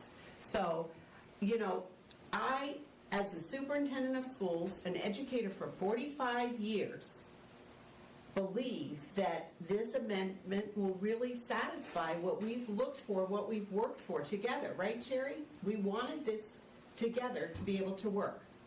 So, Right, Sherry? I mean, we gotta move, so we did what we could. yeah. I wouldn't say that I want to, but we're being forced to move, so. All right. So we ready to take a vote on the amendment, the main motion as amended, right? Just the The amendment. Oh, no, it's just the amendment. Okay. Just the amendment. So, okay. So I'll go around. The amendment. Hold tight. I'm kind of blank space. I don't know how she keeps it straight. It's so organized. It amazes me. Okay. Mike, how do you vote for the amendment? Yes No. or no? No. Jen? No. Mitch? No. Ian? Yes. Jay? Andrea? Excuse me? Andrea, how do you vote for the amendment? I said no. No? No. Okay. Yes. No. Okay. Adrian? Yes. Jay? I vote yes myself. All right, so Where's the, Jay when we need him? will passes, no, so the amendment fails, okay? All right, now we're gonna vote on the motion itself, to, any other amendments or anything, since this one failed? Oh, I was just wondering, what was the vote count on that? That was 3 It yes, was, 4 no, 0. 1, 2, 3, 4 no's, 3 yeses. Yeah. So it failed. The amendment failed. Okay.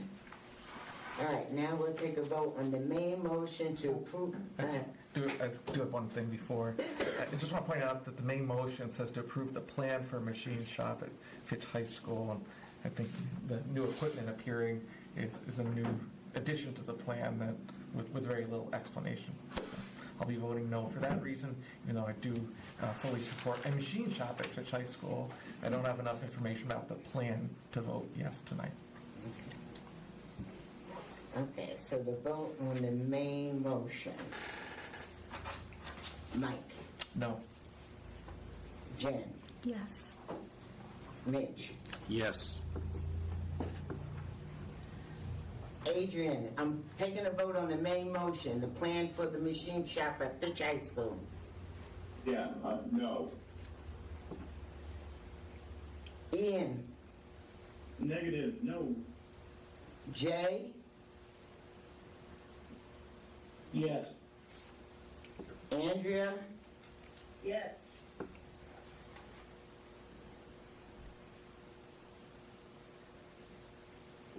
and I hate to say I'm a no because it doesn't, we didn't relocate that robotics team we didn't vote on that. Oh, I would have done it. Yeah, So, it failed? It's a, so it failed. it failed because it's a tie.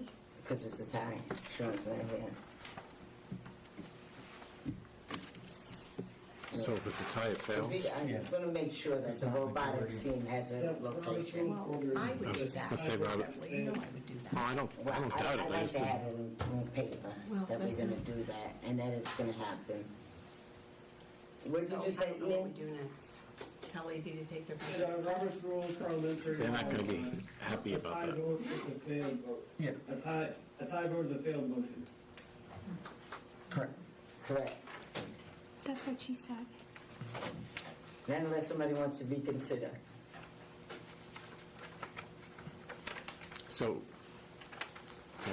can I say something? Yeah, go ahead. So we've got money from Electric Boat Said yes to put stuff in, and even though I don't work there anymore, I did work there for a really long time, and they usually like to follow up on things. And at some point, somebody's going to want to see equipment. And Wanted it. I know, they're going to want to maybe see where we're going to put it, how it's going to help train people to work there. And I don't think, right now, by not voting for this, I think we're kind of screwed. We don't have a good answer for them. And I think we need to separate all of these things.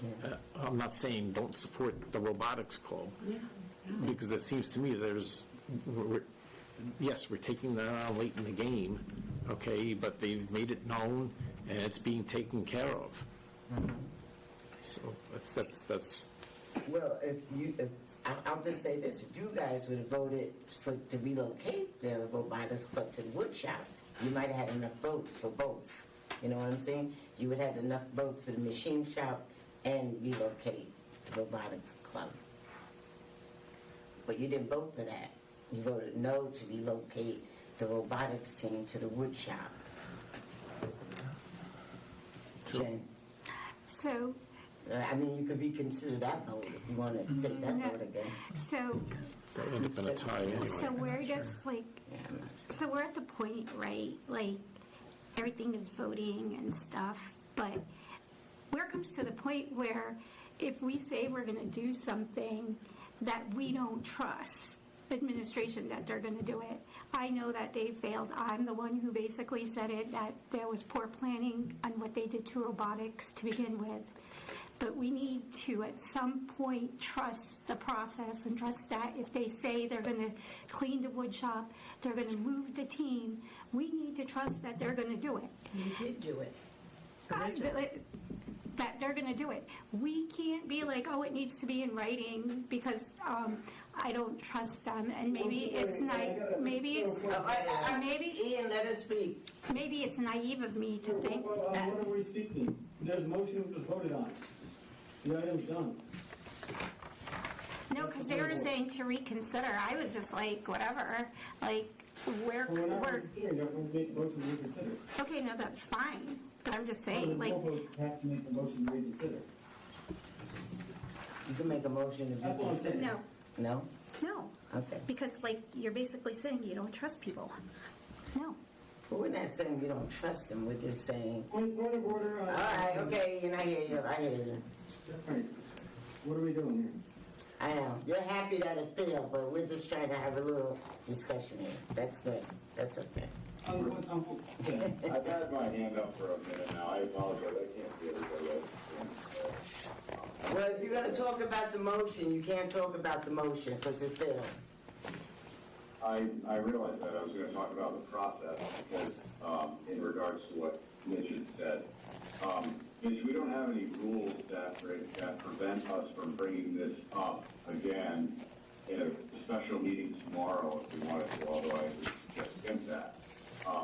So just because it didn't pass tonight, manufacturing center, doesn't mean that that we can't modify. We might have some questions. I mean, doesn't mean that this can't come back with more clarity where members feel more comfortable and it does pass. So just because it didn't pass tonight doesn't mean that all of that machinery is going to go into a closet somewhere. It won't fit. We're just not there tonight. Okay. The way that I take it. So I don't think anybody should be insulted that we're not following through on commitments or anything. I think that at least the way I read things, it's just we don't have enough information for everyone to feel comfortable going forward with what we have. And I'll just add this, like, the onus is on the administration to come up with a plan and lock it in for the robotics. If that gets done, then my vote turns into a yes, in the future, like, when the time comes to that. So like right now, that's the way I'm reading it, that the significant percentage of this board doesn't want to move, is not comfortable moving forward in an either-or situation. Ian, you're doing the same thing you said Jen can't do. Well, So everyone's got their turn, so I was taking... yeah, but let's move on. You said the vote failed, that's it. Let's move on. Save it for communications. Okay, save the thing. All right. Number 8, discussion and possible action regarding recognition of National Teacher Day. Mike, you want to read that? Yes. I make a motion to recognize May 5th, 2026 as National Teacher Day and to direct the superintendent of schools to send a letter of appreciation to the teachers. Second. Second, Mitch. All right, all those, any discussion? I just know, I know that in the past, and probably this year as well, you do much, much more than just a letter. I do a lot. So thank- Just saying, thank you everything for I that. do a lot. And I'll just point out again that, you know, we have these teacher days, school nurse days. The Board of Ed got a month of appreciation. I think that's backwards. So we should have National Teacher Month at least. Yeah. So. Yep. Any other discussion? Yeah, I do. Go ahead, Ian. Yeah, I don't understand why we just don't make this a perpetual thing, perennial thing. If every year we do this, you know, systematically throughout the whole school district, you know, every couple of months we're doing another appreciation. It's understood we appreciate, and I thank Mike for making his comments, so I don't have to. But, you know, yeah, we should do more than just appreciate. And that comes with the negotiations and all that stuff. But, I don't know, it's just like, I appreciate the affirmation, I guess, you know, if that's the purpose of doing it every year, it's just to publicly affirm that we appreciate. If that's the intent of this, but otherwise it just seems kind of redundant, like we just do this every year. Yeah. It's just to affirm that we do. It's like your birthday. Every year you celebrate your birthday, just to affirm happy birthday. That's it. We're not getting a card from That's Ian, I it. think. Okay, let's take a vote. All We'll get a those in Christmas card favor of, to recognize May 5th, 2026 as National Teacher Day and to direct the superintendent of schools to send a letter of appreciation, say aye. Aye. Aye. 1, 2, Adrian, 3, 7. 7-0. Okay, that's approved, that passes. Ian, Andrea, and Jay online.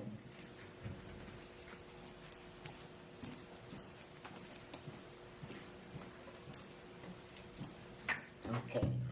Next, to recognize May 6th, possible discussion of possible action regarding recognition of National School Nurse Day.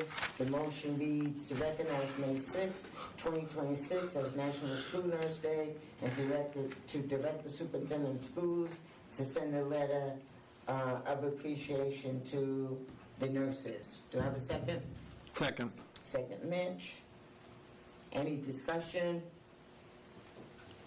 All right, thank you to all the school nurses, and we appreciate everything you do. Thank you very much. All those in favor, say aye. If you're online, raise your hand. Aye. Jay, Ian, Andrea. Beverly, I raised my hand, but it's not up there. Yeah, I don't see it, but I'll put you down. Yep. Okay, thank you. Yeah, we see it. Great.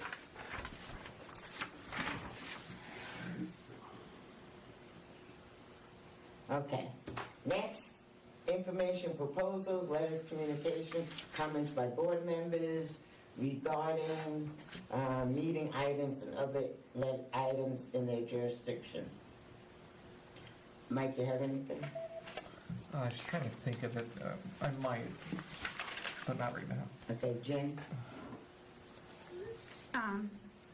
Earlier this month, Adrian and myself met Joe Courtney as part of a site tour.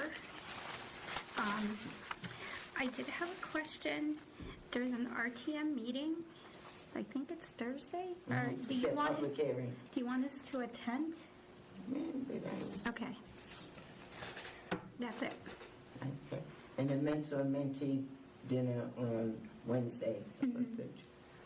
Mitch, you have anything? No. No? Ian, you have your hand up? Yes, thank you. Hey, just to close on my thought from earlier, basically, like, you know, I'm open to a both-and solution when it comes to the manufacturing and robotic site plans. At this point, they have become related, and you know, they're not directly related. So, you know, the onus is on the administration to get busy with the robotics team and come up with some of those solutions there that we can vote on in an affirmative manner alongside the manufacturing program, which looks like it's ready to go, except for like just getting the itemized list as Mike identified as far as like the equipment that's been purchased. I did receive, well, I think we all received And if not, I'll forward them around. But I got 2 emails that are very well-written, extensive, detailed accounts of the positive aspects of the robotics team. And both the writers, Sierra O'Grady and Katie Lamb, emphasize at different points in different ways about it being a team. And whether it's actually officially labeled that or not, they do function as a team, and like I said before, they've been around for 2 decades. They deserve a modicum of respect and support. And I was glad to hear the superintendent speak in favor of the both and approach, and was in support of the amendment as a compromise moving forward. We're to positively affirm both programs. So hopefully we can get something more on paper to support that, and we can get the votes and maybe set up a special meeting in the future to make that happen. I haven't sent out the referral yet, but we discussed it briefly last week. I'm going to send out a referral with some backing documentation on the idea of creating a policy that establishes a threshold that delineates when, minor curriculum revisions maybe then warrant a full curriculum revision that resets the timeline. There's been some talk about that in the curriculum committee, and it may warrant a look at, and I'd like to hear what the board says about that. And also, I will put together something a little more articulated and detailed about the whole joint usage, somehow creating an entity that is shared between the town council and the board of education when it looks at joint usage of athletic fields and facilities in town. Thank you.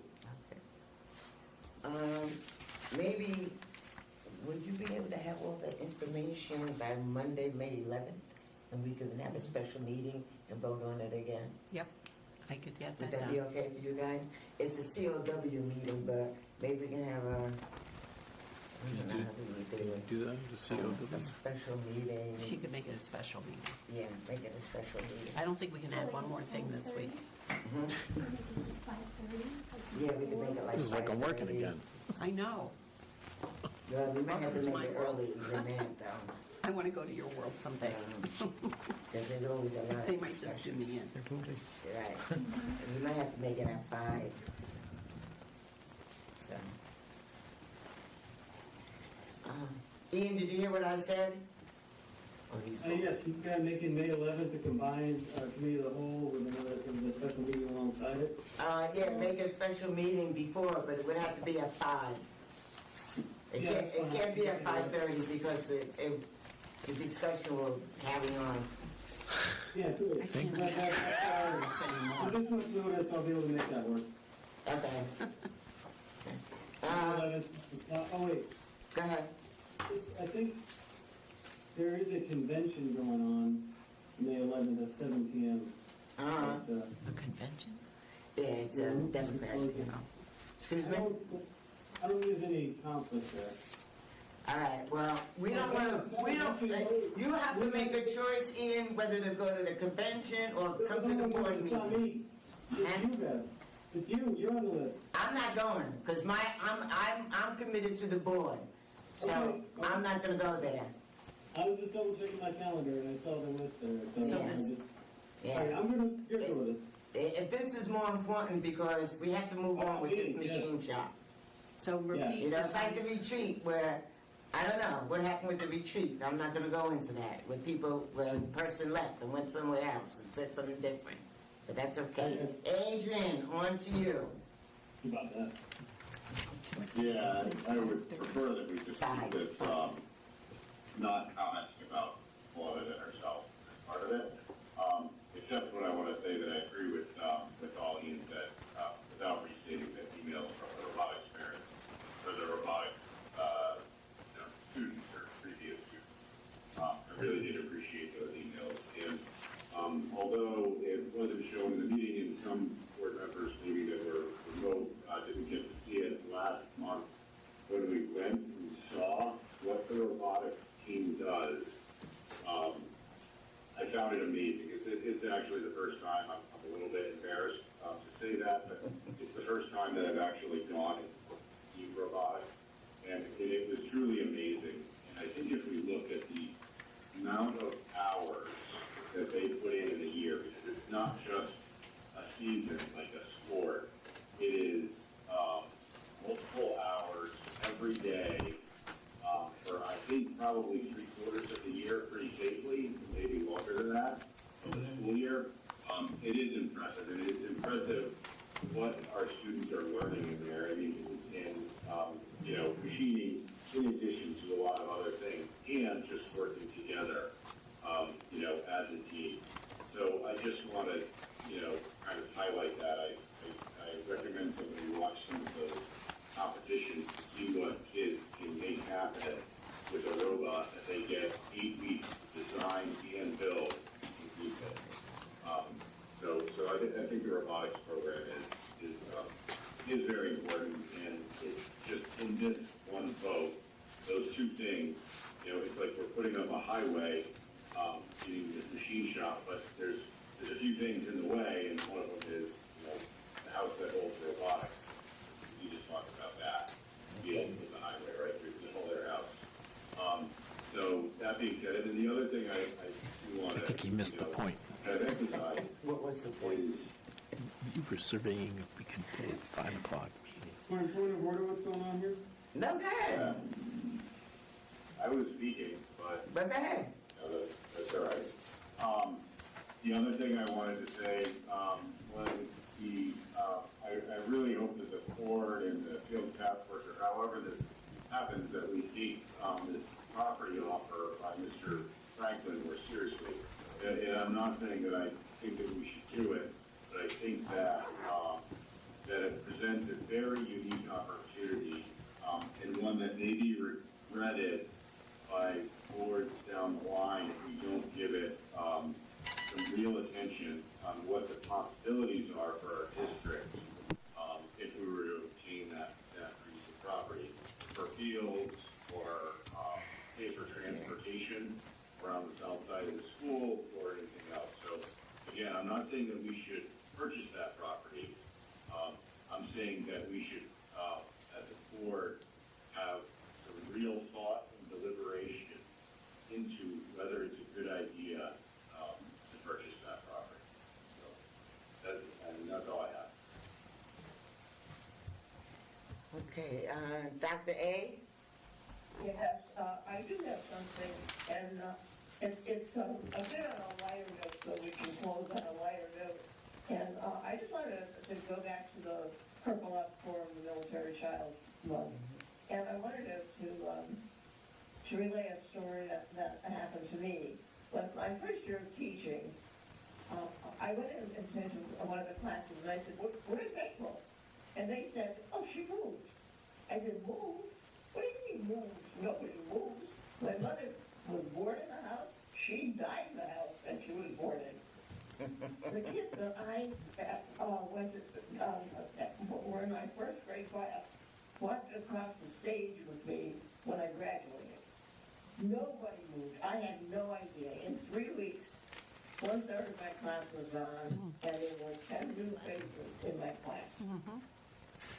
So, and then, it was a delightful experience. However, I wanted to thank the Navy community again for giving me the topic of my dissertation. And that is, I'll tell it to you, it was shore duty versus sea duty among Navy personnel and their children's success at school. Now, wouldn't you think that there would be a big difference, a big discrepancy, when Dad's out at sea, while I look at standardized testing, report cards, and teacher input? No significant difference. So just rest well, because your kids are doing well at school, and the fact that you're out at sea may have implications for when they go to school, they perform well. So I just wanted to give a shout out for our Navy families. And that's it. Before I do my last thing. Beverly, is it time? No, we still have future meeting dates and calendar items, so go ahead. Yeah, I did think of what I couldn't remember before. for possible future meeting topics, or maybe for the Finance and Facilities Committee, to explore strategies to economize fuel usage in the buildings and on buses, because our fuel prices have gone up quite a bit. It doesn't look like they're going down anytime soon, and I think if we start strategizing now for the upcoming school year, we could put some of those plans in place. So what was it? Explore strategies? Explore strategies to economize fuel usage, both in buildings and transportation.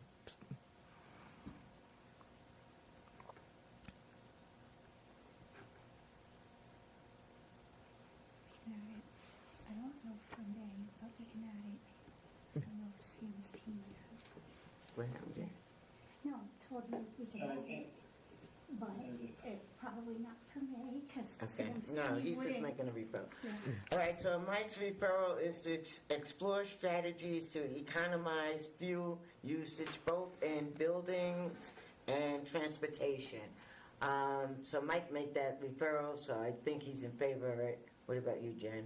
So we can put it on the referral list. Yeah, no, that's, yeah, we can. Okay. For finance, this is finance and facilities. Mitch, are you in favor of Mike's referral? I think it's a good one. Okay. Ian, yes or no? Are you in favor of Mike's referral? Yes, yes. Yes. Adrian? Yes. Andrea? Yes. Okay, I'm in favor of it, and Jay is not there. Okay, so it's 7-0 to 0 in favor of the referral. Okay, thank you, Mike. All right, I just have one thing, and I think some people already heard me talk about it. Susan has heard me talk about this already. I was up at the high school on last Monday. I think it was Monday I was there. And I had to say, I was appalled at how some of the girls were dressed. And I like to make sure that the high school staff is enforcing the dress code. I know if the style is the crop tops, but that's not appropriate for school. If we're trying to teach these students workforce readiness, part of workforce readiness is how to dress. And they come to school with their bellies hanging out, and I won't say much more. But we have to make sure that our dress code is being implemented at the high school. The administration has to make sure that's being done. Because there were other people with me from the community, and they were like, and the next day, like I told Susan, I went to Marine Science High School, and I didn't see one of their girls with their bellies all hanging out. So we have to make sure, in my opinion, that the dress code is being followed at the high school. And so people come in from the community aren't looking at these girls dressed like that. And the boys with the do-rags on their head, you can't go to work with your do-rags on your head. So we're trying to prepare these kids for the future. One thing is dressing appropriately for where you are. So you could dress like that when you're hanging out with your friends on Saturday and Sunday and after school. But when you come to school, you should be dressing appropriately. So that's my thing. So I the was, principal was disgusted, made, really. the principal was made aware. He's got to be very strong. He saw them. If I saw them, he saw them. So I went the next day, I didn't see him. Anyway, Andrea, anything else from anybody? Ian, you have something else? Yep, thank you, Bev, for bringing that up. I just wanted to say that any motion, any movement on that, we want to be very mindful of putting, how it's done and how it's enforced, and what staff, it can put male staff in a very awkward position if they're being asked to approach females and talking about their dress. Yeah, but thank God we have 2 female assistant principals. And at one time at Fitch, we didn't have any female assistant principals. So now we have 2. So, and you have a lot of female teachers, but you have those 2 female assistant principals. Yeah. Mike? I'll just add a word of caution. There's a long history of gender bias in both the development and enforcement of dress codes. And when they revised their dress code, they took that into consideration. Well, if you want the kids to walk around like that, that's fine. The girls to be with their bellies out. I really think it's inappropriate. But if you think it's appropriate dress, go with it. But I think it's inappropriate. It was 50-50 for me today. It's pretty warm in this room. And when I ask people in the community about that, they're like, yeah, they shouldn't be dressing like that. But those are the people I know. I don't know who you know that think kids, young girls going to school with their bellies hanging out is appropriate dress. We're trying to keep the kids focused on their studies. You know what I mean? Well, I would throw out there that also, like, any like, whatever it should be, like, it should be something universal as far as, like, no bellies for anybody. Right, yeah. Right. All right, Dr. A, you're on. I have a question before you mean I'm on for my last hurrah here? Yeah, but go ahead, you have a question, go ahead. Okay, and then if somebody could let me know where I can find the dress code for the high school so I can take a look at it. I'll send it to you, Andrea. Okay, great, thank you. In that case, motion to adjourn. Okay, it is 9:50 and we are adjourned. Thank you everyone for all your comments and suggestions and coming to the meeting tonight. We appreciate it. Yes? Second. Oh, who seconded the motion to adjourn? I always forget that. Mitch, all those in favor? Aye. All right. Okay, Mitch seconded.